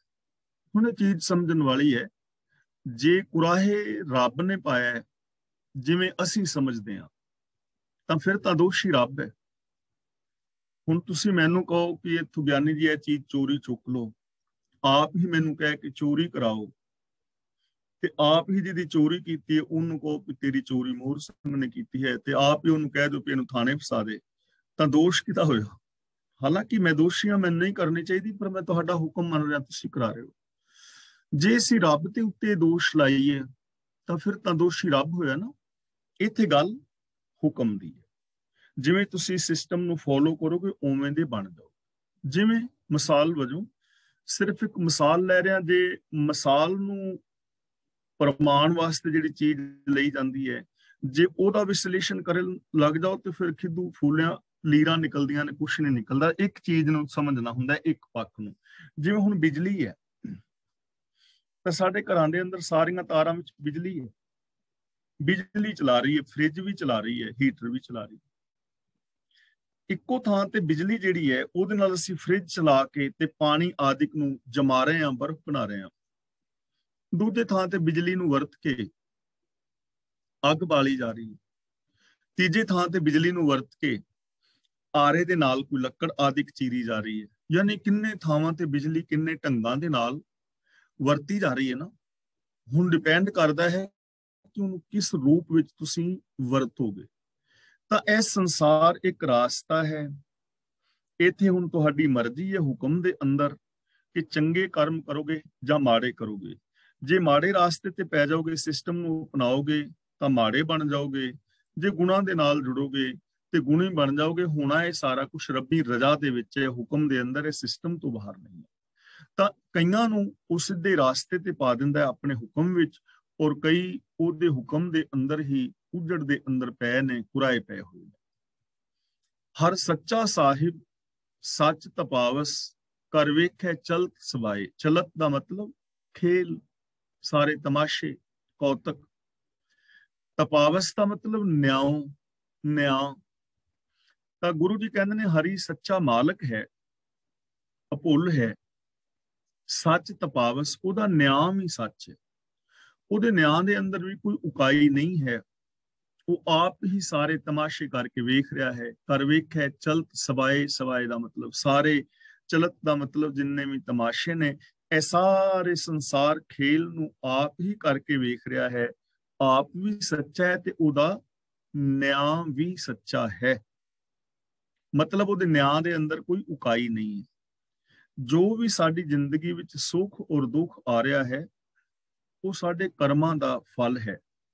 ਜੋ ਅਸੀਂ ਜ਼ਿੰਦਗੀ ਵਿੱਚ ਜੀ ਰਹੇ ਹਾਂ, ਜੋ ਬੋਲ ਰਹੇ ਹਾਂ, ਜੋ ਸੋਚ ਰਹੇ ਹਾਂ, ਜੋ ਕਰ ਰਹੇ ਹਾਂ, ਸਿਸਟਮ ਦੇ ਅੰਦਰ ਉਸੇ ਤਰ੍ਹਾਂ ਦੇ ਅਸੀਂ ਬਣੀ ਜਾਂਦੇ ਹਾਂ, ਉਸੇ ਤਰ੍ਹਾਂ ਦੇ ਵਰਤਾਰੇ ਵਾਪਰੀ ਜਾਂਦੇ ਨੇ, ਉਵੇਂ ਦੇ ਹੀ ਸਾਨੂੰ ਫਲ ਮਿਲੀ ਜਾਂਦੇ ਨੇ। ਤਾਂ ਜੇ ਅੱਜ ਸਮਾਜ ਦੇ ਅੰਦਰ ਬੁਰਾਈਆਂ ਨੇ, ਰਿਸ਼ਵਤਖੋਰੀ, ਚੋਰ ਬਜ਼ਾਰੀ ਹੈ, ਤਾਂ ਉਹ ਸਾਡੇ ਕੀਤੇ ਕੰਮਾਂ ਕਰਕੇ ਨੇ। ਰੱਬ ਨੇ ਕਿਸੇ ਨੂੰ ਰਿਸ਼ਵਤ ਦੇਣ ਵਾਸਤੇ ਨਹੀਂ ਪ੍ਰੇਰਿਆ, ਸਾਡੇ ਕੀਤੇ ਹੋਏ ਕੰਮ ਨੇ। ਜੇ ਵਿਚਾਰ ਹੈ ਤਾਂ ਰੱਬ ਥੋੜਾ ਵਿਚਾਰ ਵਾਸਤੇ ਪ੍ਰੇਰਦਾ ਹੈ। ਅਸੀਂ ਵੀ ਵਿਚਾਰ ਕਮਾ ਰਹੇ ਹਾਂ। ਇਸ ਲਈ ਗੁਰੂ ਪਾਤਸ਼ਾਹ ਜੀ ਕਹਿੰਦੇ ਨੇ ਉਹਦਾ ਨਿਆਂ ਸੱਚਾ ਹੈ। ਤਾਂ ਸੱਚਾ ਨਿਆਂ ਹੋਵੇਗਾ ਹੀ ਹੋਵੇਗਾ। ਸਾਡੇ ਕਰਮ ਦਾ ਫਲ ਸਾਨੂੰ ਭੁਗਤਣਾ ਹੀ ਪਵੇਗਾ। ਤਾਂ ਸਾਨੂੰ ਸੱਚ ਨੂੰ ਆਧਾਰ ਬਣਾਉਣਾ ਚਾਹੀਦਾ ਹੈ। ਔਰ ਜੇ ਸਾਡੀ ਜ਼ਿੰਦਗੀ ਵਿੱਚ ਕੋਈ ਸੁੱਖ ਦੁੱਖ ਚਿੰਤਾਵਾਂ ਨੇ, ਤਾਂ ਸਾਨੂੰ ਸੈਲਫ ਐਨਾਲਿਸਿਸ ਕਰਨਾ ਚਾਹੀਦਾ ਹੈ ਕਿ ਇਹ ਸੁੱਖ ਔਰ ਦੁੱਖ ਜੋ ਨੇ ਸਾਡੇ ਹੀ ਸੋਚ ਦੇ ਫਲ ਨੇ। ਤਾਂ ਜੇ ਕਿਤੇ ਸੋਚ ਮਾੜੀ ਹੈ ਤਾਂ ਸਾਡੀ ਜ਼ਿੰਦਗੀ ਵਿੱਚ ਦੁੱਖ ਨੇ। ਤਾਂ ਸਾਨੂੰ ਆਪਣੀ ਸੋਚ ਬਦਲ ਲੈਣੀ ਚਾਹੀਦੀ ਹੈ।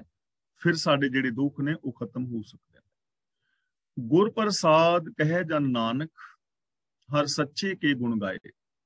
ਦਾਸ ਨਾਨਕ ਆਖਦਾ ਹੈ, ਕਹੇ ਜਨ ਨਾਨਕ, ਕਿ ਗੁਰੂ ਦੀ ਮਿਹਰ ਦੇ ਨਾਲ ਸਦਾ ਥਿਰ ਪ੍ਰਭੂ ਦੇ ਗੁਣ ਗਾਏ ਜਾ ਸਕਦੇ ਨੇ। ਗੁਰੂ ਦੀ ਮਿਹਰ ਨਾਲ, ਗੁਰੂ ਦੇ ਗਿਆਨ ਸਦਕਾ ਅਸੀਂ ਇਹਨਾਂ ਚੀਜ਼ਾਂ ਨੂੰ ਸਮਝ ਸਕਦੇ ਹਾਂ, ਸੱਚੇ ਰੱਬ ਦੇ ਨਾਲ ਜੁੜ ਸਕਦੇ ਹਾਂ, ਗੁਰੂ ਤੋਂ ਗਿਆਨ ਲਈਏ, ਗੁਰੂ ਦੇ ਗਿਆਨ ਮੁਤਾਬਕ ਜ਼ਿੰਦਗੀ ਜੀਵੀਏ, ਤਾਂ ਸਾਨੂੰ ਇਸ ਹੁਕਮ ਦੀ, ਸਿਸਟਮ ਦੀ, ਚੰਗੇ ਦੀ, ਮਾੜੇ ਦੀ ਸਮਝ ਆ ਸਕਦੀ ਹੈ। ਸਾਨੂੰ ਇਹ ਸਮਝ ਆ ਸਕਦੀ ਹੈ ਕਿ ਰੱਬ ਸਾਰਿਆਂ ਦੇ ਅੰਦਰ ਸਮਾਇਆ ਹੋਇਆ ਹੈ, ਉਹ ਆਪ ਹੀ ਸੇਵਕ ਹੈ, ਆਪ ਹੀ ਮਾਲਕ ਹੈ, ਆਪ ਹੀ ਭਗਤ ਹੈ, ਕਰਦਾ ਕਰਾਂਦਾ ਹੈ। ਇਹਨਾਂ ਚੀਜ਼ਾਂ ਦੀ ਸਮਝ ਆ ਸਕਦੀ ਹੈ, ਪਰ ਕਿਵੇਂ ਆਏਗੀ? ਗੁਰੂ ਦੀ ਕਿਰਪਾ ਨਾਲ। ਜੇ ਅਸੀਂ ਗੁਰਮਤ ਆਸ਼ੇ ਅਨੁਸਾਰ ਜ਼ਿੰਦਗੀ ਜੀਵੀਏ, ਜੇ ਇਸ ਸੋਚ ਨੂੰ ਅਪਣਾ ਲਿਆ ਜਾਏ, ਤਾਂ ਫਿਰ ਸਾਨੂੰ ਇਹਦੀ ਸਮਝ ਆ ਸਕਦੀ ਹੈ।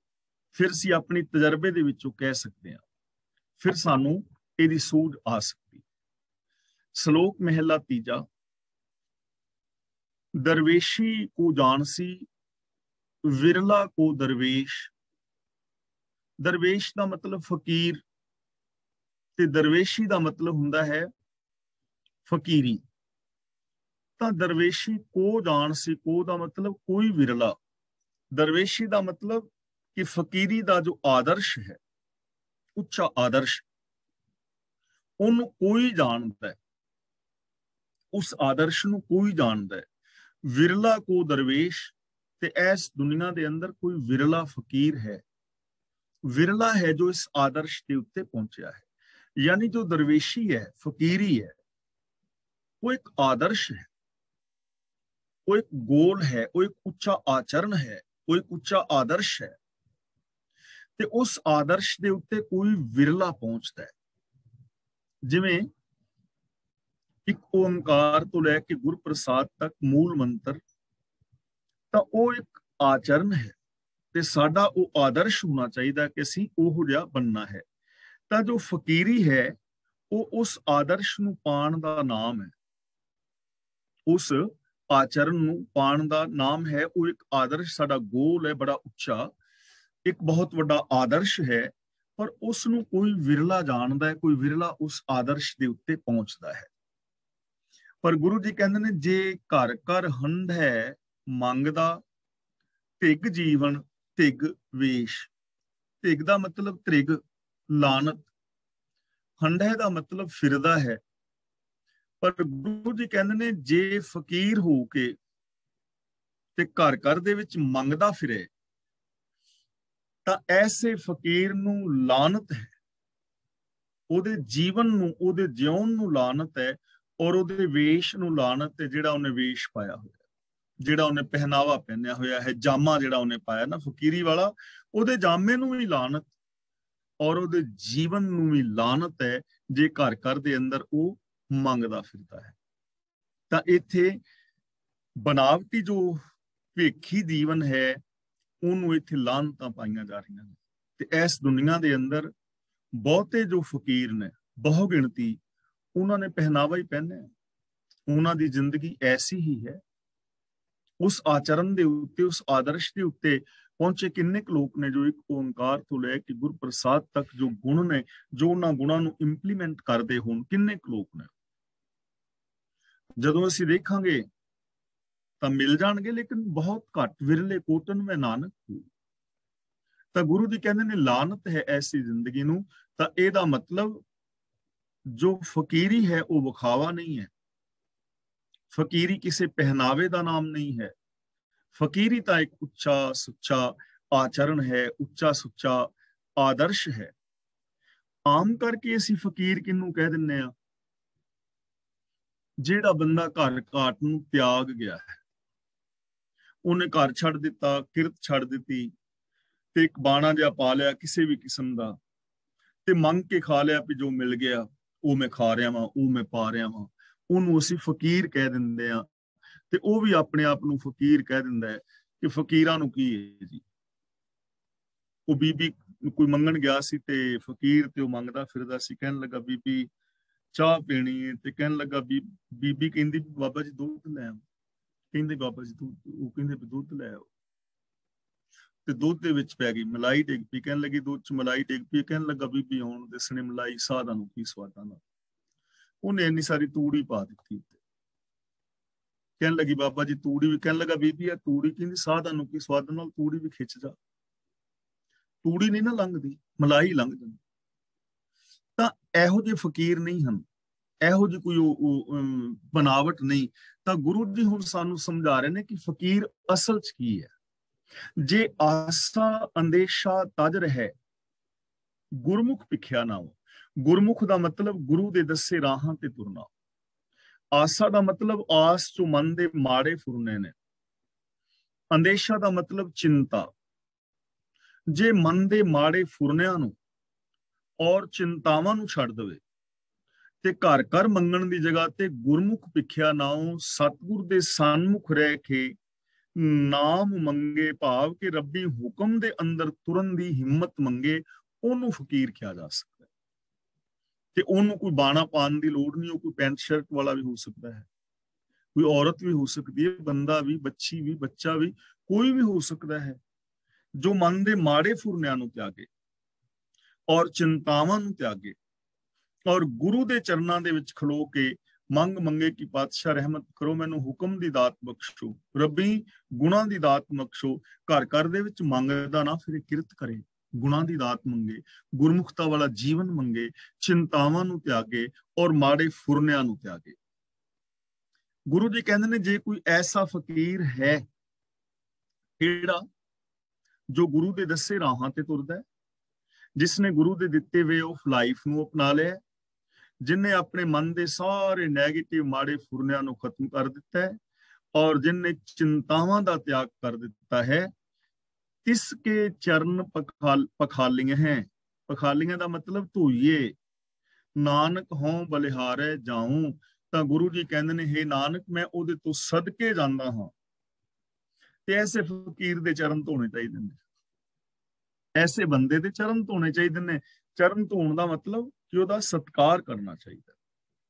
ਜੇ ਕੋਈ ਐਸਾ ਹੈ ਤਾਂ ਉਹਦਾ ਸਤਿਕਾਰ ਕਰਨਾ ਚਾਹੀਦਾ ਹੈ, ਜਿਨਨੇ ਆਪਣੀਆਂ ਚਿੰਤਾਵਾਂ ਨੂੰ ਖਤਮ ਕਰ ਦਿੱਤਾ ਹੈ, ਜਿਨਨੇ ਮਾੜੇ ਫੁਰਨਿਆਂ ਨੂੰ ਖਤਮ ਕਰ ਦਿੱਤਾ ਹੈ, ਜਿਨਨੇ ਗੁਰੂ ਤੋਂ ਗਿਆਨ ਦੀ ਦਾਤ ਲੈ ਕੇ ਗੁਰਮੁਖਤਾ ਵਾਲਾ ਜੀਵਨ ਜੀ ਰਿਹਾ ਹੈ, ਉਹਦੇ ਪੈਰ ਧੋਣੇ ਚਾਹੀਦੇ ਨੇ, ਉਹਦੇ ਤੋਂ ਕੁਰਬਾਨ ਜਾਣਾ ਚਾਹੀਦਾ ਹੈ, ਉਹਦਾ ਸਤਿਕਾਰ ਕਰਨਾ ਚਾਹੀਦਾ ਹੈ। ਬਾਕੀ ਤੇ ਲਾਹਨਤਾਂ ਪਾਉਣ ਦੇ ਯੋਗ ਨੇ, ਬਾਕੀ ਦਾ ਜੀਵਨ ਲਾਹਨਤੀ ਹੈ। ਤਿਗ ਜੀਵਨ ਤਿਗ ਵੇਸ ਵਾਲੀ ਗੱਲ ਹੈ। ਮਹਿਲਾ ਤੀਜਾ, ਨਾਨਕ ਤਰਵਰ ਏਕ ਫਲ ਦੋਏ ਪੰਖੇਰੂ ਆਹੇ। ਹੁਣ ਇਹ ਜੋ ਸ਼ਬਦ ਹੈ, ਇਹਦੇ ਅਰਥਾਂ ਦੇ ਵਿੱਚ ਵਿਦਵਾਨਾਂ ਦਾ ਮਤਭੇਦ ਹੈ ਔਰ ਸਾਰੇ ਹੀ ਵਿਦਵਾਨਾਂ ਦਾ ਮਤਭੇਦ ਹੈ। ਜਿਨ੍ਹਾਂ ਨੇ ਵੀ ਟੀਕਾ ਕੀਤਾ ਹੈ ਉਹਨਾਂ ਸਾਰਿਆਂ ਦੇ ਅਰਥਾਂ ਦੇ ਵਿੱਚ ਥੋੜਾ ਥੋੜਾ ਫਰਕ ਹੈ। ਫਰੀਦਕੋਟੀ ਟੀਕੇ ਵਾਲੇ, ਉਹਨਾਂ ਦਾ ਆਪਣਾ ਵਿਚਾਰ ਹੈ। ਗਿਆਨੀ ਗਿਆਨ ਸਿੰਘ ਨਰੈਣ ਸਿੰਘ, ਉਹਨੇ ਆਪਣੇ ਵਿਚਾਰ ਦਿੱਤੇ ਨੇ। ਭਾਈ ਸਾਹਿਬ ਸਿੰਘ ਜੀ ਦੇ ਆਪਣੇ ਵਿਚਾਰ ਨੇ। ਮਨਮੋਹਨ ਸਿੰਘ ਜੀ ਦਾ ਟੀਕਾ ਜੋ ਇੰਗਲਿਸ਼ ਵਿੱਚ ਮਿਲਦਾ ਹੈ, ਜਾਂ ਸੰਤ ਸਿੰਘ ਦਾ ਟੀਕਾ ਜੋ ਇੰਗਲਿਸ਼ ਵਿੱਚ ਮਿਲਦਾ ਹੈ, ਉਹਦਾ ਥੋੜਾ ਵਿਚਾਰ ਦਾ ਫਰਕ ਹੈ। ਔਰ ਭਾਈ ਹਰਬੰਸ ਸਿੰਘ ਪਟਿਆਲੇ ਵਾਲੇ, ਜਿਨ੍ਹਾਂ ਨੇ ਗੁਰੂ ਗ੍ਰੰਥ ਨਿਰਣੇ ਲਿਖਿਆ ਹੈ ਟੀਕਾ, ਉਹਨਾਂ ਦਾ, ਸਾਰੇ ਹੀ ਵਿਦਵਾਨਾਂ ਦਾ ਥੋੜਾ ਥੋੜਾ ਫਰਕ ਹੈ। ਤੇ ਉਹਦਾ ਕਾਰਨ ਹੈ ਕਿ ਇੱਥੇ ਜਿਹੜੀ ਨਾ ਕੋਈ ਚੀਜ਼ ਬਿਲਕੁਲ ਸਪਸ਼ਟ ਨਹੀਂ, ਉਹ ਆਪ ਵਿਦਵਾਨਾਂ ਨੂੰ ਕਰਨੀ ਪੈਣੀ ਹੈ, ਇਸ ਕਰਕੇ ਥੋੜਾ ਫਰਕ ਆ ਗਿਆ। ਨਾਨਕ ਤਰਵਰ ਏਕ ਫਲ ਦੋਇ ਪੰਖੇਰੂ ਆਹੇ। ਇੱਥੇ ਹੁਣ ਰੁੱਖ ਆਖਿਆ ਹੈ, ਪਰ ਇੱਥੇ ਇੱਕ ਰੁੱਖ ਜਿਹੜਾ ਹੈ, ਨਾ ਤਾਂ ਇਹਦੇ ਵਿੱਚ ਗੁਰੂ ਸ਼ਬਦ ਹੈ, ਨਾ ਰੱਬ ਸ਼ਬਦ ਹੈ, ਨਾ ਸ਼ਰੀਰ ਸ਼ਬਦ ਹੈ, ਨਾ ਸੰਸਾਰ ਸ਼ਬਦ ਹੈ। ਨਾਨਕ ਤਰਵਰ ਏਕ ਫਲ ਦੋਇ ਪੰਖੇਰੂ ਆਹੇ, ਤੇ ਦੋ ਪੰਛੀ ਨੇ। ਹੁਣ ਇਸ ਕਰਕੇ ਫਰਕ ਇਹ ਪੈ ਗਿਆ ਕਿ ਕਿਸੇ ਨੇ ਏਕ ਤਰਵਰ ਕਿਸੇ ਨੇ ਤੇ ਰੱਬ ਨੂੰ ਕਹਿ ਦਿੱਤਾ ਹੈ, ਤੇ ਦੋ ਪੰਖੇਰੂ ਜਿਹੜੇ ਨੇ ਉਹ ਕੁਝ ਹੋਰ ਉਹਨਾਂ ਨੂੰ ਨਾਮ ਦੇ ਦਿੱਤੇ ਨੇ। ਕਿਸੇ ਨੇ ਇੱਕ ਰੁੱਖ ਜਿਹੜਾ ਹੈ ਸੰਸਾਰ ਨੂੰ ਕਿਹਾ ਹੈ, ਤੇ ਕਿਸੇ ਨੇ ਇੱਕ ਰੁੱਖ ਜਿਹੜਾ ਹੈ ਉਹ ਸ਼ਰੀਰ ਨੂੰ ਕਿਹਾ ਹੈ। ਸ਼ਰੀਰ ਔਰ ਸੰਸਾਰ ਸ਼ਬਦ ਜਿਹੜੇ ਨੇ ਰੁੱਖ ਦੇ ਰੂਪ ਵਿੱਚ ਮਿਲਦੇ ਨੇ ਵਰਤੇ ਹੋਏ, ਲੇਕਿਨ ਇੱਥੇ ਥੋੜਾ ਥੋੜਾ ਜਿਹੜਾ ਫਰਕ ਹੈ ਉਹਦੇ ਫਰਕ ਦੇ ਹੁੰਦਿਆਂ ਹੋਇਆਂ ਵੀ ਸਾਨੂੰ ਇੱਕ ਸੁਰਤਾ ਮਿਲਦੀ ਹੈ। ਤੇ ਅਸੀਂ ਇੱਥੇ ਜੋ ਅਰਥ ਲੈ ਰਹੇ ਹਾਂ ਉਹ ਭਾਈ ਸਾਹਿਬ ਸਿੰਘ ਵਾਲੇ ਹੀ ਲੈ ਰਹੇ ਹਾਂ। ਨਾਨਕ ਦਰਵਰ ਏਕ ਫਲ ਦੋਇ ਪੰਖੀਰੂ ਆਹੇ। ਭਾਈ ਸਾਹਿਬ ਸਿੰਘ ਜੀ ਇਸ ਦਾ ਅਰਥ ਕਰ ਰਹੇ ਨੇ ਕਿ ਸੰਸਾਰ ਇੱਕ ਰੁੱਖ ਹੈ ਔਰ ਇਹਨੂੰ ਇੱਕ ਫਲ ਲੱਗਾ ਹੋਇਆ ਹੈ ਮਾਇਆ ਰੂਪ ਦਾ, ਮੋਹ ਦਾ। ਯਾਨੀ ਇਸ ਸੰਸਾਰ ਦੇ ਅੰਦਰ ਮੋਹ ਹੈ, ਬਹੁਗਿਣਤੀ। ਤੇ ਇਸ ਰੁੱਖ ਦੇ ਉੱਤੇ ਦੋ ਕਿਸਮ ਦੇ ਪੰਛੀ ਨੇ, ਗੁਰਮੁਖ ਔਰ ਮਨਮੁਖ। ਯਾਨੀ ਸੰਸਾਰ ਦੇ ਅੰਦਰ ਦੋ ਤਰ੍ਹਾਂ ਦੇ ਲੋਕ ਨੇ, ਇੱਕ ਗੁਰਮੁਖ ਨੇ, ਇੱਕ ਮਨਮੁਖ ਨੇ। ਸੰਸਾਰ ਮਾਨੋ ਇੱਕ ਰੁੱਖ ਹੈ ਔਰ ਇਹਨੂੰ ਇੱਕ ਫਲ ਲੱਗਾ ਹੈ। ਹੁਣ ਜਿਹੜਾ ਇੱਕ ਫਲ ਹੈ ਇੱਥੇ ਸਪਸ਼ਟ ਨਹੀਂ ਹੈ, ਇਸ ਲਈ ਭਾਈ ਸਾਹਿਬ ਸਿੰਘ ਜੀ ਇੱਥੇ ਜਿਹੜਾ ਅਰਥ ਕਰ ਰਹੇ ਨੇ ਉਹ ਮੋਹ ਰੂਪ ਕਰ ਰਹੇ ਨੇ। ਤੇ ਮਨਮੋਹਨ ਸਿੰਘ ਜੀ ਕਰ ਰਹੇ ਨੇ ਕਿ ਜਿਹੜਾ ਸੰਸਾਰ ਹੈ, ਸੰਸਾਰ ਰੂਪੀ ਇੱਕ ਰੁੱਖ ਹੈ ਔਰ ਇੱਥੇ ਗੁਰਮੁਖ ਤੇ ਮਨਮੁਖ ਦੋ ਪੰਛੀ ਨੇ, ਉਹ ਵੀ ਅਰਥ ਇਹਦਾ ਇਹੀ ਕਰ ਰਹੇ ਨੇ। ਦੋਇ ਪੰਖੇਰੂ ਆਹੇ ਆਵਤ ਜਾਤ ਨਾ ਦੀਸਹੀ ਨਾ ਪਰ ਪੰਖੀ ਤਾਹੇ। ਪੰਖੀ ਦਾ ਮਤਲਬ ਪੰਛੀ, ਪਰ ਦਾ ਮਤਲਬ ਖੰਭ। ਆਵਤ ਜਾਤ ਨਾ ਦੀਸਹੀ ਨਾ ਪਰ ਪੰਖੀ ਤਾਹੇ। ਇਹਨਾਂ ਦਾ ਪਤਾ ਨਹੀਂ ਲੱਗਦਾ ਕਿ ਇਹ ਕਿੱਧਰੋਂ ਆਉਂਦੇ ਨੇ ਔਰ ਕਿੱਧਰ ਚਲੇ ਜਾਂਦੇ ਨੇ। ਆਵਤ ਦਾ ਮਤਲਬ ਆਉਂਦੇ, ਜਾਤ ਦਾ ਮਤਲਬ ਜਾਂਦੇ, ਦਿਸਦੇ ਨਹੀਂ ਕਿ ਕਿੱਧਰੋਂ ਆਉਂਦੇ ਨੇ ਕਿੱਧਰ ਚਲੇ ਜਾਂਦੇ ਨੇ। ਨਾ ਪਰ ਦਾ ਮਤਲਬ ਖੰਭ। ਉਹਨਾਂ ਪੰਖੀਆਂ ਨੂੰ ਖੰਭ ਵੀ ਨਹੀਂ ਹਨ। ਇਹ ਨਹੀਂ ਪਤਾ ਲੱਗਦਾ ਕਿ ਜੀਵ ਪੰਛੀ ਕਿੱਧਰੋਂ ਆਉਂਦੇ ਨੇ ਤੇ ਕਿੱਧਰ ਚਲੇ ਜਾਂਦੇ ਨੇ। ਇਹ ਅਰਥ ਭਾਈ ਸਾਹਿਬ ਸਿੰਘ ਜੀ ਇੱਥੇ ਕਰ ਰਹੇ। ਬਹੁਰੰਗੀ ਰਸ ਹੋ ਗਿਆ ਸ਼ਬਦ ਰਹੇ ਨਿਰਵਾਣ। ਪਰ ਅੱਗੇ ਇੱਥੇ ਨਿਰਣਾ ਕਰ ਰਹੇ ਨੇ। ਬਹੁਰੰਗੀ, ਬਹੁਰੰਗੀ ਦਾ ਮਤਲਬ ਬਹੁਤੇ ਰੰਗਾਂ ਵਿੱਚ। ਬਹੁਤੇ ਰੰਗਾਂ ਵਿੱਚ ਦਾ ਮਤਲਬ ਜਿਨ੍ਹਾਂ ਨੇ ਰਸਾਂ ਕਸਾਂ ਨੂੰ ਆਪਣੇ ਜੀਵਨ ਦਾ ਗੋਲ ਬਣਾਇਆ ਹੈ। ਅੱਖਾਂ ਦਾ ਚਸਕਾ ਹੈ, ਕੰਨਾਂ ਦਾ ਚਸਕਾ ਹੈ, ਜ਼ਬਾਨ ਦਾ ਚਸਕਾ ਹੈ, ਜੋ ਇਹਨਾਂ ਚਸਕਿਆਂ ਦੇ ਵਿੱਚ ਪਏ ਹੋਏ ਨੇ, ਉਹਨਾਂ ਨੇ ਰਸਾਂ ਨੂੰ ਚਖਿਆ ਹੈ। ਬਹੁਰੰਗੀ, ਬਹੁਰੰਗੀ ਦਾ ਮਤਲਬ ਜਿਹੜੇ ਵਾਸ਼ਨਾਵਾਂ ਦੇ ਵਿੱਚ ਫਸੇ ਨੇ, ਉਹਨਾਂ ਨੇ ਰਸਾਂ ਨੂੰ ਚਖਿਆ ਹੈ। ਬਹੁਤੇ ਰੰਗਾਂ ਵਿੱਚ ਸਵਾਦ ਲੈਣ ਵਾਲੇ ਨੇ ਰਸਾਂ ਨੂੰ ਮਾਣਿਆ। ਸ਼ਬਦ ਰਹੇ ਨਿਰਵਾਣ। ਸ਼ਬਦ ਦਾ ਮਤਲਬ ਸ਼ਬਦ ਵਿੱਚ। ਪਰ ਜੋ ਪੰਛੀ ਸ਼ਬਦ ਵਿੱਚ ਲੀਨ ਰਹਿੰਦਾ ਹੈ ਉਹ ਨਿਰਵਾਣ ਹੈ, ਉਹ ਵਾਸ਼ਨਾਵਾਂ ਤੋਂ ਰਹਿਤ। ਨਿਰਵਾਣ ਦਾ ਮਤਲਬ ਵਾਸ਼ਨਾਵਾਂ ਤੋਂ ਰਹਿਤ। ਜੋ ਬਹੁਤੇ ਰਸਾਂ ਵਾਲੇ ਨੇ ਉਹ ਰਸਾਂ ਕਸਾਂ ਵਿੱਚ ਪਏ ਹੋਏ ਨੇ, ਪਰ ਜੋ ਸ਼ਬਦ ਦੇ ਵਿੱਚ ਲੱਗੇ ਨੇ ਉਹ ਨਿਰਵਾਣ ਨੇ, ਉਹ ਇਹਨਾਂ ਰਸਾਂ ਕਸਾਂ ਤੋਂ ਵੱਖਰੇ ਨੇ। ਤਾਂ ਅਸੀਂ ਇਹ ਸਮਝ ਸਕਦੇ ਹਾਂ ਕਿ ਇੱਕ ਰੁੱਖ ਹੈ। ਇਸ ਰੁੱਖ ਦੇ ਉੱਤੇ ਦੋ ਕਿਸਮ ਦੇ ਲੋਕ ਨੇ। ਇੱਕ ਉਹ ਨੇ ਜੋ ਰਸਾਂ ਕਸਾਂ ਦੇ ਵਿੱਚ ਖਚਤ ਨੇ, ਮਨਮੁਖ ਨੇ, ਆਪ ਖੁਦਰੇ ਨੇ। ਦੂਜੇ ਉਹ ਨੇ ਜੋ ਗੁਰ ਸ਼ਬਦ ਦੇ ਨਾਲ ਜੁੜੇ ਨੇ, ਜਿਨ੍ਹਾਂ ਨੇ ਗੁਰ ਸ਼ਬਦ ਨੂੰ ਆਪਣੀ ਜ਼ਿੰਦਗੀ ਦਾ ਬੇਸ ਬਣਾਇਆ ਹੈ। ਤੇ ਉਹ ਲੋਕ ਨਿਰਵਾਣ ਨੇ, ਉਹ ਵਾਸ਼ਨਾਵਾਂ ਤੋਂ ਰਹਿਤ ਨੇ, ਉਹ ਰਸਾਂ ਕਸਾਂ ਦੇ ਵਿੱਚ ਈਰਖਾ ਦਵੇਸ਼ ਵਗੈਰਾ ਵਿੱਚ ਖਚਤ ਨਹੀਂ ਹਨ। ਹਰ ਰਸ ਫਲ ਰਾਤੇ ਨਾਨਕਾ ਕਰਮ ਸੱਚਾ ਨਿਸ਼ਾਨ। ਰਸ ਦਾ ਮਤਲਬ ਰਸ ਵਿੱਚ, ਨਿਸ਼ਾਨ ਦਾ ਮਤਲਬ ਨਿਸ਼ਾਨ, ਮੋਹਰ, ਟਿੱਕਾ। ਕਰਮ ਦਾ ਮਤਲਬ ਬਖਸ਼ਿਸ਼ ਦੀ ਰਾਹੀਂ।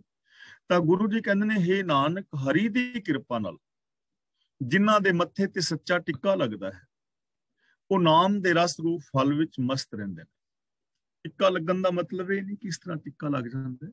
ਟਿੱਕਾ ਦਾ ਮਤਲਬ ਕਿ ਜੋ ਰੱਬ ਦੀ ਰਹਿਮਤ ਦੇ ਪਾਤਰ ਬਣਦੇ ਨੇ, ਜੋ ਰੱਬੀ ਰਜ਼ਾ ਦੇ ਵਿੱਚ ਤੁਰਦੇ ਨੇ, ਰੱਬ ਦੀ ਰਹਿਮਤ ਦੇ ਪਾਤਰ ਬਣਦੇ ਨੇ, ਉਹ ਹਰ ਰਸ ਫਲ ਰਾਤੇ। ਉਹ ਹਰੀ ਦੇ ਰਸ ਤੇ ਫਲ ਦੇ ਅੰਦਰ, ਰਾਤੇ ਦਾ ਮਤਲਬ ਰੰਗੇ ਰਹਿੰਦੇ ਨੇ।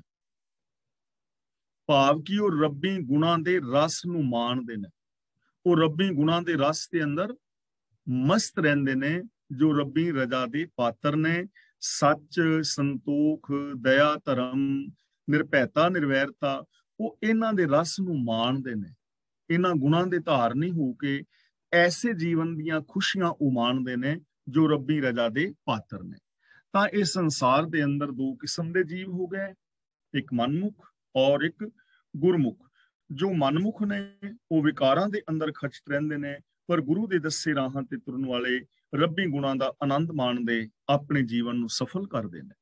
ਤਾਂ ਸਾਨੂੰ ਇੱਥੋਂ ਆਦੇਸ਼ ਦਿੱਤਾ ਜਾ ਰਿਹਾ ਹੈ, ਸੰਦੇਸ਼ ਉਪਦੇਸ਼ ਦਿੱਤਾ ਜਾ ਰਿਹਾ ਹੈ ਕਿ ਅਸੀਂ ਵੀ ਗੁਰੂ ਦੇ ਗਿਆਨ ਰਾਹੀਂ ਰੱਬੀ ਗੁਣਾਂ ਨੂੰ ਧਾਰਨ ਕਰਨਾ ਹੈ ਔਰ ਆਪਣੇ ਜੀਵਨ ਨੂੰ ਆਨੰਦਮਈ ਬਣਾਉਣਾ ਹੈ।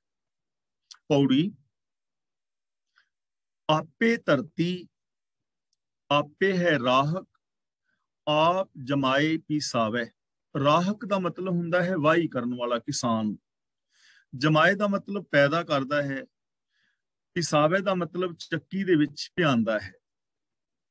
ਧਰਤੀ ਦਾ ਮਤਲਬ ਧਰਤੀ। ਪ੍ਰਭੂ ਆਪ ਹੀ ਭੋਏ ਹੈ, ਆਪੇ ਧਰਤੀ, ਯਾਨੀ ਰੱਬ ਆਪ ਹੀ ਧਰਤੀ ਹੈ। ਆਪੇ ਹੈ ਰਾਹਕ, ਆਪ ਹੀ ਇਸ ਧਰਤੀ ਨੂੰ ਵਾਹਣ ਵਾਲਾ ਕਿਸਾਨ ਹੈ। ਆਪ ਜਮਾਏ, ਆਪ ਹੀ ਅੰਨ ਉਗਾਉਂਦਾ ਹੈ। ਪੀਸਾਵੇ ਦਾ ਮਤਲਬ ਆਪ ਹੀ ਉਹਨੂੰ ਭਿਉਂਦਾ ਹੈ। ਯਾਨੀ ਰੱਬ ਸਰਬ ਵਿਆਪਕ ਹੈ, ਧਰਤੀ ਵਿੱਚ ਵੀ ਹੈ, ਧਰਤੀ ਨੂੰ ਜੋ ਵਾਹਣ ਵਾਲਾ ਹੈ ਉਹਦੇ ਵਿੱਚ ਵੀ ਹੈ, ਫਸਲ ਨੂੰ ਉਗਾਉਣ ਵਾਲਾ ਉਹਦੇ ਵਿੱਚ ਵੀ ਹੈ, ਫਸਲ ਨੂੰ ਭਿਆਉਣ ਵਾਲਾ ਜਿਹੜਾ ਹੈ ਉਹਦੇ ਵਿੱਚ ਵੀ ਹੈ। ਯਾਨੀ ਉਹ ਸਰਬ ਵਿਆਪਕ ਹੈ, ਉਹ ਕਿਤੇ ਇਸ ਸੰਸਾਰ ਦੇ ਨਾਲੋਂ ਵੱਖਰਾ ਨਹੀਂ ਹੈ। ਦੇਖੋ ਕਿੰਨੇ ਸਾਰੇ ਪ੍ਰਮਾਣ ਸਾਨੂੰ ਸ੍ਰੀ ਗੁਰੂ ਗ੍ਰੰਥ ਸਾਹਿਬ ਜੀ ਦੀ ਪਾਵਨ ਬਾਣੀ ਵਿੱਚ ਮਿਲਦੇ ਨੇ ਸਰਬ ਵਿਆਪਕਤਾ ਦੇ। ਸ਼ੁਰੂ ਤੋਂ ਲੈ ਕੇ ਅਖੀਰ ਤੱਕ ਹਰ ਸ਼ਬਦ ਦੇ ਅੰਦਰ ਸਾਨੂੰ ਇਹ ਸਮਝਾਇਆ ਜਾ ਰਿਹਾ ਹੈ ਕਿ ਰੱਬ ਸਰਬ ਵਿਆਪਕ ਹੈ, ਸਰਬ ਵਿਆਪਕ ਹੈ, ਸਰਬ ਵਿਆਪਕ ਹੈ, ਹਰ ਥਾਂ ਤੇ ਫੈਲਿਆ ਹੋਇਆ ਹੈ। ਲੇਕਿਨ ਫਿਰ ਵੀ ਜੋ ਬਹੁ ਗਿਣਤੀ ਹੈ, ਬਹੁ ਗਿਣਤੀ ਫਿਰ ਵੀ ਰੱਬ ਨੂੰ ਵੱਖਰਾ ਮੰਨਦੀ ਹੈ ਕਿ ਨਾ ਜੀ ਇਹ ਤੇ ਗੁਰੂ ਸਾਹਿਬ ਨੂੰ ਭੁਲੇਖਾ ਲੱਗਾ ਹੁਣ ਰੱਬ ਤੇ ਉੱਤੇ ਵਸਦਾ ਹੈ, ਸੱਚਖੰਡ ਵਿੱਚ। ਰੱਬ ਤੇ ਉੱਤੇ ਜੰਨਤ ਵਿੱਚ ਹੈ, ਰੱਬ ਤੇ ਉੱਤੇ ਸਵਰਗ ਵਿੱਚ ਹੈ, ਉੱਤੇ ਬੈਕੁੰਠ ਧਾਮ ਵਿੱਚ ਹੈ। ਉਹਨੇ ਥੋੜੀ ਇਸ ਧਰਤੀ ਦੇ ਉੱਤੇ ਰਹਿਣਾ, ਕਿਉਂਕਿ ਸਾਡਾ ਪ੍ਰਚਾਰ ਜਿਹੜਾ ਉਹ ਇਸ ਟਾਈਪ ਦਾ ਹੋਇਆ ਹੈ। ਉਸ ਕਰਕੇ ਆਮ ਜਨਤਾ ਦੇ ਅੰਦਰ ਭਰਮ ਔਰ ਭੁਲੇਖੇ ਨੇ, ਔਰ ਉਸ ਸੰਸਾਰ ਨਾਲੋਂ ਨਿਰੰਕਾਰ ਨੂੰ ਵੱਖਰਿਆਂ ਤੇ ਨਿਰੰਕਾਰ ਨਾਲੋਂ ਸੰਸਾਰ ਨੂੰ ਵੱਖਰਿਆਂ ਵੇਖ ਰਿਹਾ ਹੈ। ਸਮੁੰਦਰ ਨਾਲੋਂ ਲਹਿਰਾਂ ਨੂੰ ਔਰ ਲਹਿਰਾਂ ਤੋਂ ਸਮੁੰਦਰ ਨੂੰ ਵੱਖਰਿਆਂ ਵੇਖ ਰਿਹਾ ਹੈ। ਇਸ ਭੁਲੇਖੇ ਕਰਕੇ ਉਹ ਕਹਿ ਰਿਹਾ ਹੈ ਕਿ ਲਹਿਰਾਂ ਹੋਰ ਨੇ, ਸਮੁੰਦਰ ਹੋਰ ਹੈ। ਉਹ ਇਸ ਕਰਕੇ ਭੁਲੇਖੇ ਵਿੱਚ ਹੈ ਕਿ ਸੋਨਾ ਹੋਰ ਹੈ ਤੇ ਸੋਨੇ ਦੇ ਗਹਿਣੇ ਹੋਰ ਨੇ। ਗਹਿਣੇ ਥੋੜੀ ਸੋਨਾ ਹੁੰਦੇ ਨੇ, ਸੋਨਾ ਥੋੜੀ ਗਹਿਣਾ ਹੁੰਦਾ ਹੈ। ਗਹਿਣਾ ਵੱਖਰਾ ਹੁੰਦਾ ਹੈ, ਸੋਨਾ ਵੱਖਰਾ ਹੁੰਦਾ ਹੈ। ਉਹ ਇਸ ਭੁਲੇਖੇ ਵਿੱਚ ਨੇ, ਜਦੋਂ ਕਿ ਸੋਨਾ ਔਰ ਗਹਿਣਾ ਇੱਕੋ ਹੀ ਚੀਜ਼ ਨੇ। ਗਹਿਣਾ ਆਕਾਰ ਹੀ ਵੱਖਰਾ ਬਣਿਆ ਹੈ ਤੇ ਸੋਨਾ ਹੀ। ਇਸੇ ਤਰ੍ਹਾਂ ਆ ਸਾਰਾ ਸੰਸਾਰ ਦਿਸਦਾ ਜਗਤ ਰੱਬ ਦਾ ਹੀ ਤੇ ਰੂਪ ਹੈ। ਇਹ ਵਿਸ਼ ਸੰਸਾਰ ਤੁਮ ਦੇਖਦੇ, ਇਹ ਹਰ ਕਾ ਰੂਪ ਹੈ, ਹਰ ਰੂਪ ਨਦਰੀ ਆਇਆ। ਤਾਂ ਆਪ ਹੀ ਧਰਤੀ ਹੈ, ਆਪ ਹੀ ਵਾਉਣ ਵਾਲਾ ਹੈ, ਆਪ ਅੰਨ ਉਗਾਉਂਦਾ ਹੈ, ਆਪ ਹੀ ਪਿਹਾਉਂਦਾ ਹੈ। ਆਪ ਪਕਾਵੇ, ਆਪ ਭਾਂਡੇ ਦੇ ਪਰੋਸੈ, ਆਪੇ ਹੀ ਬਹਿਕਾਵੇ। ਉਹ ਆਪ ਹੀ ਪਕਾਉਂਦਾ ਹੈ। ਭਾਂਡੇ ਦੇ ਪਰੋਸੇ ਦਾ ਮਤਲਬ ਆਪ ਹੀ ਭਾਂਡੇ ਅੱਗੇ ਦੇ ਕੇ ਪਰੋਸਦਾ ਹੈ, ਵਰਤਾਂਦਾ ਹੈ। ਪਕਾਉਣ ਵਾਲਾ ਵੀ ਆਪ ਹੈ, ਬਰਤਨ ਅੱਗੇ ਰੱਖ ਕੇ ਵਰਤਾਉਣ ਵਾਲਾ ਵੀ ਆਪ ਹੈ। ਆਪੇ ਹੀ ਬਹਿਕਾਵੇ ਤੇ ਬਹਿ ਕੇ ਖਾਣ ਵਾਲਾ ਵੀ ਆਪ ਹੈ। ਹੁਣ ਅਸੀਂ ਆਮ ਦੇਖੀ ਵੀ ਘਰ ਦੇ ਵਿੱਚ ਔਰਤ, ਧੀ, ਭੈਣ ਜਾਂ ਪਤਨੀ ਜਾਂ ਮਾਂ ਕੋਈ ਵੀ ਪ੍ਰਸ਼ਾਦੇ ਪਕਾ ਰਹੀ ਹੈ, ਔਰ ਇੱਕ ਧੀ ਭੈਣ ਜਾਂ ਕੋਈ ਵੀਰ ਬੱਚਾ ਬਰਤਨ ਦੇ ਕੇ ਸਰਵਿਸ ਕਰ ਰਿਹਾ ਹੈ, ਖਵਾ ਰਿਹਾ ਹੈ।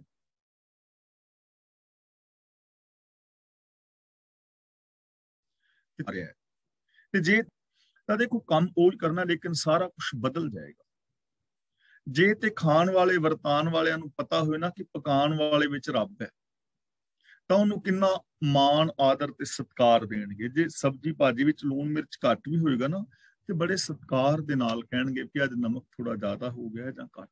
ਰੱਬ ਜਿੰਨਾ ਸਤਿਕਾਰ। ਤੇ ਜੇ ਪਕਾਉਣ ਵਾਲੀ ਜਾਂ ਪਕਾਉਣ ਵਾਲੇ ਦੇ ਵਿੱਚ ਇਹ ਖਿਆਲ ਹੋਵੇ ਕਿ ਜਿਨ੍ਹਾਂ ਨੇ ਖਾਣਾ ਹੈ ਉਹਨਾਂ ਵਿੱਚ ਰੱਬ ਹੈ, ਤਾਂ ਉਹ ਕਿੰਨੇ ਪਿਆਰ ਔਰ ਸਤਿਕਾਰ ਦੇ ਨਾਲ ਪਕਾਏਗੀ ਕਿ ਮੈਂ ਰੱਬ ਵਾਸਤੇ ਪਕਾ ਰਹੀ ਹਾਂ।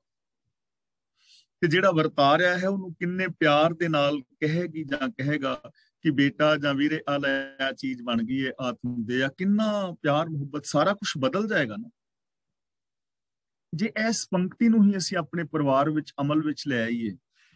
ਤਾਂ ਇਸ ਕੱਲੀ ਪੰਕਤੀ ਤੇ ਅਮਲ ਕਰਦਿਆਂ ਹੀ ਪੂਰੀ ਦੀ ਪੂਰੀ ਜ਼ਿੰਦਗੀ ਤਬਦੀਲ ਹੋ ਜਾਏਗੀ। ਔਰ ਇਹ ਗੱਲ ਸੁਣ ਕੇ ਤੁਸੀਂ ਸੁਣੀ, ਮੈਂ ਗੱਲ ਕੀਤੀ, ਕਿੰਨੀ ਖੁਸ਼ੀ ਹੋ ਰਹੀ ਹੈ ਨਾ ਕਿ ਐਸਾ ਹੋ ਸਕਦਾ ਹੈ। खुशी हो रही है ना? सिर हिला के दसो।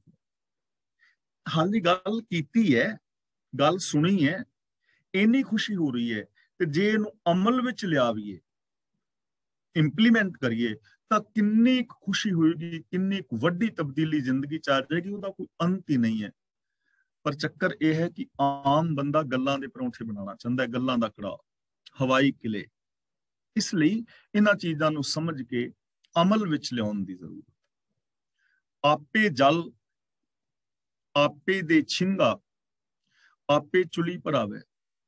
ਆਪ ਹੀ ਜਲ ਦਿੰਦਾ ਹੈ ਤੇ ਛਿੰਗਾ ਕਹਿੰਦੇ ਨੇ, ਜਦੋਂ ਅਸੀਂ ਪ੍ਰਸ਼ਾਦਾ ਛਕਦੇ ਹਾਂ ਨਾ, ਤੇ ਪ੍ਰਸ਼ਾਦਾ ਛਕਦਿਆਂ ਕੋਈ ਚੀਜ਼ ਦੰਦਾਂ ਵਿੱਚ ਅੜ ਜਾਂਦੀ ਹੈ, ਤੇ ਦੰਦਾਂ ਦੇ ਵਿੱਚੋਂ ਕੱਢਣ ਵਾਸਤੇ ਉਹ ਤੀਲਾ ਜਿਹੇ ਰੱਖੇ ਹੁੰਦੇ ਸਨ, ਉਹ ਮੇਰੇ ਖਿਆਲ ਟੂਥਪਿਕ ਜਾਂ ਕੀ ਕਹਿੰਦੇ ਨੇ, ਇੰਗਲਿਸ਼ ਦਾ ਮੈਨੂੰ ਪਤਾ, ਟੂਥਪਿਕ ਉਹ ਦਿੰਦੇ ਨੇ ਨਾ, ਕਿ ਦੰਦਾਂ ਦੇ ਵਿੱਚ ਮਾਰ ਲਓ।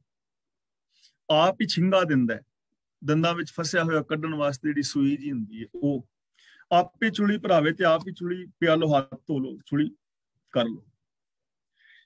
यानी जल भी दे रहा है, जल विच भी वस रहा है, छिंगा फड़ा रहा है, चुली भरा रहा है, ये सारियां दे विच रब भी ते है।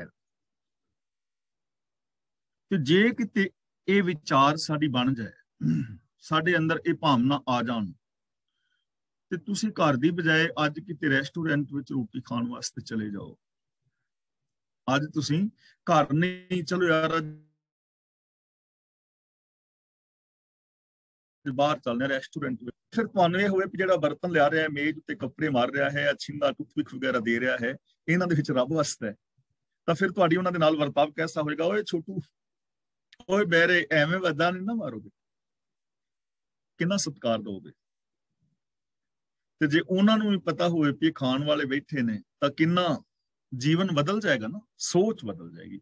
काम वो ही करना है, ये नहीं कि काम नहीं करना, काम तो करना है, लेकिन कितना प्यार हो जाएगा, कितनी ईमानदारी हो जाएगी, कितनी शांति आ जाएगी। आपे संगत सद बहालै, आपे विदा करावे। आप ही संगत नूं सद के बिठाउंदा है और आप ही विदा करांदा है। सदन वाला भी आप है, विदा करन वाला भी आप है, क्योंकि सर्व व्यापक है वो। ਤੇ ਹੁਣ ਇਹਨਾਂ ਚੀਜ਼ਾਂ ਨੂੰ ਆਪਣੀ ਜ਼ਿੰਦਗੀ ਨਾਲ ਰਿਲੇਟ ਕਰੋ। ਤੁਹਾਡੇ ਘਰ ਦੇ ਵਿੱਚ ਕੋਈ ਫੰਕਸ਼ਨ ਹੈ, ਤੁਹਾਡੇ ਘਰ ਵਿੱਚ ਕੋਈ ਫੰਕਸ਼ਨ ਹੈ, ਤੁਸੀਂ ਆਪਣੇ ਰਿਸ਼ਤੇਦਾਰਾਂ ਨੂੰ ਬੁਲਾਇਆ ਹੈ, ਤੇ ਜੇ ਇਹ ਸਮਝ ਹੋਵੇ ਕਿ ਰਿਸ਼ਤੇਦਾਰ ਜਿਹੜੇ ਆ ਰਹੇ ਨੇ ਉਹਨਾਂ ਵਿੱਚ ਰੱਬ ਵਸਦਾ ਹੈ, ਉਹਨਾਂ ਨੂੰ ਕਿੰਨੇ ਸਤਿਕਾਰ ਨਾਲ ਬਿਠਾਓਗੇ। ਤੇ ਜੇ ਆਉਣ ਵਾਲਿਆਂ ਦੇ ਵਿੱਚ ਵੀ ਇਹ ਹੋਵੇ ਕਿ ਜਿਹੜਾ ਮੈਨੂੰ ਸੱਦ ਰਿਹਾ ਹੈ ਰਿਸ਼ਤੇਦਾਰ, ਉਸ ਰਿਸ਼ਤੇਦਾਰ ਦੇ ਵਿੱਚ ਰੱਬ ਵਸਦਾ ਹੈ, ਤਾਂ ਉਹ ਕਿੰਨੇ ਪਿਆਰ ਸਤਿਕਾਰ ਦੇ ਨਾਲ ਆਏਗਾ। ਫਿਰ ਕੁਛ ਉੱਥੇ ਫਾਰਮੈਲਿਟੀਆਂ ਨਹੀਂ ਰਹਿ ਜਾਣਗੀਆਂ। ਫਿਰ ਮੇਰੇ ਖਿਆਲ ਦੇ ਵਿੱਚ 36 ਕਿਸਮ ਦੇ ਭੋਜਨ ਪਦਾਰਥ ਬਣਾਉਣ ਦੀ ਲੋੜ ਨਹੀਂ ਪੈਣੀ। ਫਿਰ ਤਾਂ ਅਚਾਰ ਨਾਲ ਵੀ ਚੱਲੇਗਾ, ਜਦੋਂ ਰੱਬ ਸੱਦ ਰਿਹਾ ਹੈ ਤਾਂ ਅਚਾਰ ਨਾਲ ਵੀ ਚੱਲੇਗਾ, ਫਿਰ ਤਾਂ ਚਟਨੀ ਨਾਲ ਵੀ ਚੱਲੇਗਾ। ਤੇ ਜੇ ਅੰਦਰ ਐਸੀਆਂ ਭਾਵਨਾਵਾਂ ਨਹੀਂ, ਤਾਂ ਫਿਰ ਖਾ ਪੀ ਕੇ ਤੇ ਜਦੋਂ ਬਾਹਰ ਨਿਕਲ ਕੇ ਜੋ ਕੁਛ ਅਸੀਂ ਕਰਨਾ ਹੁੰਦਾ, ਯਾਰ ਸੱਦਿਆ ਸੀ, ਐਵੇਂ ਕੀ ਲੋੜ ਸੀ ਸੱਦਣ ਦੀ, ਜੇ ਕੁਛ ਖਵਾ ਪਿਆ ਨਹੀਂ ਸਕਦੇ। ਉਹ ਦਾਲ ਬਣਾ ਕੇ ਮਾਵਾਂ ਦੀ ਰੱਖਤੀ, ਦਾਲ ਅਸੀਂ ਘਰ ਨਹੀਂ ਖਾਧੀ, ਇਹ ਤੇ ਸਿਰੋਂ ਜਿਹੜੀ ਇਹਨੇ ਖਵਾਈ। ਫਿਰ ਅਸੀਂ ਐਵੇਂ ਕਰਾਂਗੇ ਨਾ। ਕਹਿਣ ਤੋਂ ਮੁਰਾਦ ਕਿ ਇਹਨਾਂ ਚੀਜ਼ਾਂ ਨੂੰ ਅਮਲ ਵਿੱਚ ਲਿਆਉਣ ਦੀ ਲੋੜ ਹੈ। ਆਪ ਹੀ ਸੰਗਤ ਸੱਦ ਰਿਹਾ ਹੈ, ਆਪ ਹੀ ਸੱਦ ਕੇ ਬਹਾ ਰਿਹਾ ਹੈ, ਆਪ ਹੀ ਵਿਦਾ ਕਰਾ ਰਿਹਾ ਹੈ। ਭਾਵ ਕਿ ਸੱਦਣ ਵਾਲਿਆਂ ਵਿੱਚ, ਵਿਦਾ ਕਰਨ ਵਾਲਿਆਂ ਦੇ ਅੰਦਰ ਪ੍ਰਭੂ ਆਪ ਵਸ ਰਿਹਾ ਹੈ, ਸਰਬ ਵਿਆਪਕ ਹੈ, ਉਹਨਾਂ ਦੇ ਅੰਦਰ ਪੋਸੀਬਿਲਿਟੀ ਹੈ, ਉਹ ਸਾਰੇ ਰੱਬ ਵਰਗੇ ਹੋ ਸਕਦੇ ਨੇ। ਜਿਸ ਨੂੰ ਕਿਰਪਾਲ ਹੋਵੇ ਹਰ ਆਪੇ, ਇਸ ਨੂੰ ਹੁਕਮ ਮਨਾਵੇ। ਗੁਰੂ ਜੀ ਕਹਿੰਦੇ ਨੇ ਪ੍ਰਭੂ ਜਿਸ ਤੇ ਦਇਆਵਾਨ ਹੁੰਦਾ ਹੈ ਨਾ, ਇਸ ਨੂੰ ਹੁਕਮ ਮਨਾਵੇ, ਉਹਨੂੰ ਰੱਬ ਦੀ ਰਜ਼ਾ ਮਿੱਠੀ ਲੱਗਦੀ ਹੈ, ਉਹਦੇ ਤੋਂ ਆਪਣਾ ਹੁਕਮ ਮਨਾਉਂਦਾ ਹੈ। ਭਾਵ ਕਿ ਉਹ ਰੱਬ ਦੀ ਰਜ਼ਾ ਨੂੰ ਸਮਝਦਾ ਹੈ, ਜਿਸ ਤੇ ਕਿਰਪਾਲ ਹੁੰਦਾ ਹੈ, ਯਾਨੀ ਜੋ ਰਹਿਮਤ ਦਾ ਪਾਤਰ ਬਣ ਜਾਂਦਾ ਹੈ, ਉਹ ਇਨਸਾਨ ਫਿਰ ਹੁਕਮ ਵਿੱਚ ਚੱਲਦਾ ਹੈ, ਹੁਕਮ ਦੇ ਅੰਦਰ ਆਪਣੀ ਜ਼ਿੰਦਗੀ ਗੁਜ਼ਾਰਦਾ ਹੈ, ਉਹ ਇਨਸਾਨ ਮਹਾਨ ਹੋ ਜਾਂਦਾ ਹੈ। ਤਾਂ ਜੇ ਅਸੀਂ ਇਸ ਪਾਵਨ ਬਾਣੀ ਦੇ ਹੁਕਮ ਨੂੰ ਸਮਝੀਏ, ਗੁਰੂ ਦੇ ਹੁਕਮ ਨੂੰ, ਪ੍ਰਭੂ ਦੇ ਹੁਕਮ ਨੂੰ ਸਮਝੀਏ ਔਰ ਉਸ ਹੁਕਮ ਮੁਤਾਬਕ ਜ਼ਿੰਦਗੀ ਜੀਵੀਏ, ਤਾਂ ਸਾਡੀ ਜ਼ਿੰਦਗੀ ਕਿੰਨੀ ਮਹਾਨ ਹੋ ਸਕਦੀ ਹੈ। ਪਰ ਇਹਦੀ ਸਮਝ ਜੀ ਕੇ ਆਏਗੀ, ਬਿਨਾਂ ਜੀਣ ਤੋਂ ਨਹੀਂ, ਗੱਲਾਂ ਨਾਲ ਨਹੀਂ ਹੈ। ਜਿਵੇਂ ਮੈਂ ਨਾ ਆਪਣੀ ਗੱਲ ਕਰਾਂ ਤਾਂ ਮੈਂ ਇੱਕ ਸੱਚਾਈ ਪੇਸ਼ ਕਰਨ ਲੱਗਾ ਕਿ ਮੈਨੂੰ ਕਾਰ ਚਲਾਣੀ ਨਹੀਂ ਆਉਂਦੀ, ਮੇਰੇ ਕੋਲ ਡਰਾਈਵਿੰਗ ਲਾਇਸੈਂਸ ਵਗੈਰਾ ਨਹੀਂ ਹੈ, ਮੈਂ ਕਾਰ ਚਲਾਣੀ ਨਹੀਂ ਜਾਣਦਾ। ਪਰ ਮੈਨੂੰ ਇੰਨਾ ਪਤਾ ਹੈ ਕਿ ਕਾਰ ਵਿੱਚ ਇੱਕ ਗੇਅਰ ਲੀਵਰ ਹੁੰਦਾ ਹੈ, ਗੇਅਰ ਹੁੰਦੇ ਨੇ, ਕਲੱਚ ਹੁੰਦਾ ਹੈ, ਬ੍ਰੇਕ ਹੁੰਦੀ ਹੈ, ਰੇਸ ਹੁੰਦੀ ਹੈ, ਚਾਬੀ ਲਗਾਈ ਦੀ ਹੈ, ਚਾਬੀ ਨਾਲ ਕਾਰ ਸਟਾਰਟ ਹੋ ਜਾਂਦੀ ਹੈ, ਸਟੀਅਰਿੰਗ ਨਾਲ ਕਾਰ ਨੂੰ ਮੋੜ ਲਈਦਾ ਹੈ, ਉਹਦੇ ਥੱਲੇ 4 ਟਾਇਰ ਹੁੰਦੇ ਨੇ, ਕਾਰ 4 ਟਾਇਰਾਂ ਨਾਲ ਚੱਲਦੀ ਹੈ, ਚਾਬੀ ਲਾ ਕੇ ਕਾਰ ਸਟਾਰਟ ਕਰਕੇ ਕਲੱਚ ਦੱਬ ਕੇ ਗੇਅਰ ਪਾ ਕੇ ਹੌਲੇ ਹੌਲੇ ਕਲੱਚ ਛੱਡੀਦਾ, ਕਾਰ ਅੱਗੇ ਨੂੰ ਚੱਲ ਪੈਂਦੀ, ਰੇਸ ਦਈਏ ਤੇ ਕਾਰ ਭੱਜੀ ਜਾਂਦੀ ਹੈ, ਬ੍ਰੇਕ ਲਾਈਏ ਤੇ ਰੁਕ ਜਾਂਦੀ। ਹੁਣ ਮੈਨੂੰ ਇਹਨਾਂ ਚੀਜ਼ਾਂ ਬਾਰੇ ਪਤਾ ਹੈ, ਪਰ ਕੀ ਇਹਨਾਂ ਚੀਜ਼ਾਂ ਬਾਰੇ ਪਤਾ ਹੋਣ ਦੇ ਨਾਲ ਮੈਂ ਕਾਰ ਚਲਾ ਸਕਦਾ? ਪ੍ਰੈਕਟਿਸ ਤੇ ਕਰਨੀ ਪੈਗੀ ਨਾ। ਮੈਂ ਪਹਿਲਾਂ ਥਿਊਰੀ ਪੜਾਂਗਾ ਡਰਾਈਵਿੰਗ ਦੇ, ਫਿਰ ਲੈਸਨ ਲਵਾਂਗਾ, ਉਸ ਤੋਂ ਬਾਅਦ ਸਿੱਖਾਂਗਾ, ਫਿਰ 2-4 ਮਹੀਨੇ ਚਲਾਵਾਂਗਾ, ਫਿਰ ਮੇਰੀ ਪ੍ਰੈਕਟਿਸ ਹੋਏਗੀ ਨਾ, ਫਿਰ ਮੈਨੂੰ ਪਤਾ ਲੱਗੇਗਾ ਕਿ ਕਾਰ ਕਿਵੇਂ ਚੱਲਦੀ ਹੈ, ਨੌਲੇਜ ਫਿਰ ਹੋਏਗੀ। ਤੇ ਜੇ ਮੈਂ ਚਲਾਉਂਦਾ ਨਹੀਂ, ਸਿੱਖਦਾ ਨਹੀਂ, ਤੇ ਮੈਂ ਕਹੀ ਜਾਵਾਂ ਲੈ ਗੇਅਰ ਹੀ ਲਾਣਾ, ਅਗਲਾ ਕਿਹੜਾ ਪਿਛਲਾ ਲਾ ਲੈ ਤੂੰ, ਪਹਿਲਾ ਜ਼ਰੂਰ ਗੇਅਰ ਲਾਣਾ, ਚੌਥਾ ਪੰਜਵਾਂ ਹੀ ਲਾ ਤੂੰ ਸਿੱਧਾ। ਮੈਂ ਕਹਿ ਸਕਦਾ ਨਾ, ਗੱਲਾਂ ਨਾਲ ਨਹੀਂ, ਪ੍ਰੈਕਟਿਸ ਕਰਨੀ ਪਵੇਗੀ। ਇਸੇ ਤਰ੍ਹਾਂ ਇਹਨਾਂ ਚੀਜ਼ਾਂ ਦੀ ਸਮਝ ਤਾਂ ਆਏਗੀ ਜਦੋਂ ਅਸੀਂ ਇਹਨਾਂ ਚੀਜ਼ਾਂ ਦਾ ਰੋਜ਼ ਅਭਿਆਸ ਕਰਾਂਗੇ, ਰੋਜ਼ ਅਭਿਆਸ ਕਰਾਂਗੇ। ਤੇ ਜਦੋਂ ਜਿਵੇਂ ਜਿਵੇਂ ਅਸੀਂ ਅਭਿਆਸ ਕਰਦੇ ਜਾਵਾਂਗੇ, ਸਾਡੇ ਜੀਵਨ ਦੇ ਵਿੱਚ ਆਉਂਦੀਆਂ ਜਾਣਗੀਆਂ, ਉਹਨਾਂ ਦਾ ਸਾਨੂੰ ਸੁੱਖ ਮਿਲਦਾ ਜਾਏਗਾ। ਫਿਰ ਅਸੀਂ ਆਪਣੇ ਤਜਰਬੇ ਚੋਂ ਕਹਿ ਸਕਾਂਗੇ ਯਾਰ ਗੱਲਾਂ ਤੇ ਠੀਕ ਨੇ, ਜੈਸਾ ਸਤਿਗੁਰ ਸੁਣੀਦਾ ਤੈਸੋ ਹੀ ਮੈਂ ਡੀਠ। ਜਿਵੇਂ ਦਾ ਮੈਂ ਸਤਿਗੁਰ ਨੂੰ ਵੇਖਦਾ ਸਾਂ, ਮੈਂ ਅਜਮਾ ਕੇ ਦੇਖਿਆ ਹੈ ਜ਼ਿੰਦਗੀ ਜੀ ਕੇ ਕਿ ਉਸੇ ਤਰ੍ਹਾਂ ਦਾ ਹੈ ਵਾਸਤਵ ਦੇ ਅੰਦਰ, ਉਹੀ ਆਨੰਦ, ਉਹੀ ਖੁਸ਼ੀਆਂ, ਉਹੀ ਪ੍ਰਸੰਨਤਾ ਹੈ। ਤਾਂ ਜ਼ਰੂਰਤ ਹੈ ਇਹਨਾਂ ਚੀਜ਼ਾਂ ਨੂੰ ਆਪਣੇ ਜੀਵਨ ਦੇ ਵਿੱਚ ਅਪਣਾਉਣ ਦੀ, ਆਪਣੇ ਜੀਵਨ ਨੂੰ ਗੁਰੂ ਸਾਹਿਬ ਜੀ ਦੀ ਪਾਵਨ ਬਾਣੀ ਮੁਤਾਬਕ ਢਾਲਣ ਦੀ, ਗੁਰੂ ਦੀ ਰਹਿਮਤ ਕਰਨ, ਅਸੀਂ ਗੁਰਬਾਣੀ ਮੁਤਾਬਕ ਜ਼ਿੰਦਗੀ ਜੀ ਕੇ ਆਪਣੇ ਜੀਵਨ ਨੂੰ ਸੁਖੀ ਔਰ ਸ਼ਾਂਤ ਕਰ ਸਕੀਏ। ਅੱਜ ਦੇ ਵਿਚਾਰ ਇੱਥੇ ਸਮਾਪਤ ਕਰਦੇ ਹਾਂ ਜੀ। ਜੇ ਕਿਸੇ ਵੀਰ ਭੈਣ ਨੇ ਆਪਣਾ ਕੋਈ ਸਵਾਲ ਕਰਨਾ ਹੋਵੇ ਅੱਜ ਦੇ ਇਸ ਵਿਚਾਰ ਵਿੱਚ ਤਾਂ ਸਵਾਲ ਕਰ ਸਕਦੇ ਹੋ, ਔਰ ਜੇ ਕਿਸੇ ਵੀਰ ਭੈਣ ਨੇ ਆਪਣੇ ਵਿਚਾਰ ਦੇਣੇ ਨੇ ਤਾਂ ਉਹ ਅਨਮਿਊਟ ਹੋ ਕੇ ਆਪਣੇ ਵਿਚਾਰ ਦੇ ਸਕਦੇ ਹੋ। ਬਾਰ-ਬਾਰ ਕਹਿਣਾ ਨਾ ਪਵੇ, ਵੀਰ ਜੀ ਤਰਲੋਚਨ ਸਿੰਘ ਜੀ ਅਨਮਿਊਟ ਹੋ ਗਏ ਨੇ, ਅਗਲੀ ਕਾਰਵਾਈ ਉਹ ਕਰ ਰਹੇ ਨੇ। ਵਾਹਿਗੁਰੂ ਜੀ ਕਾ ਖਾਲਸਾ, ਵਾਹਿਗੁਰੂ ਜੀ ਕੀ ਫਤਿਹ।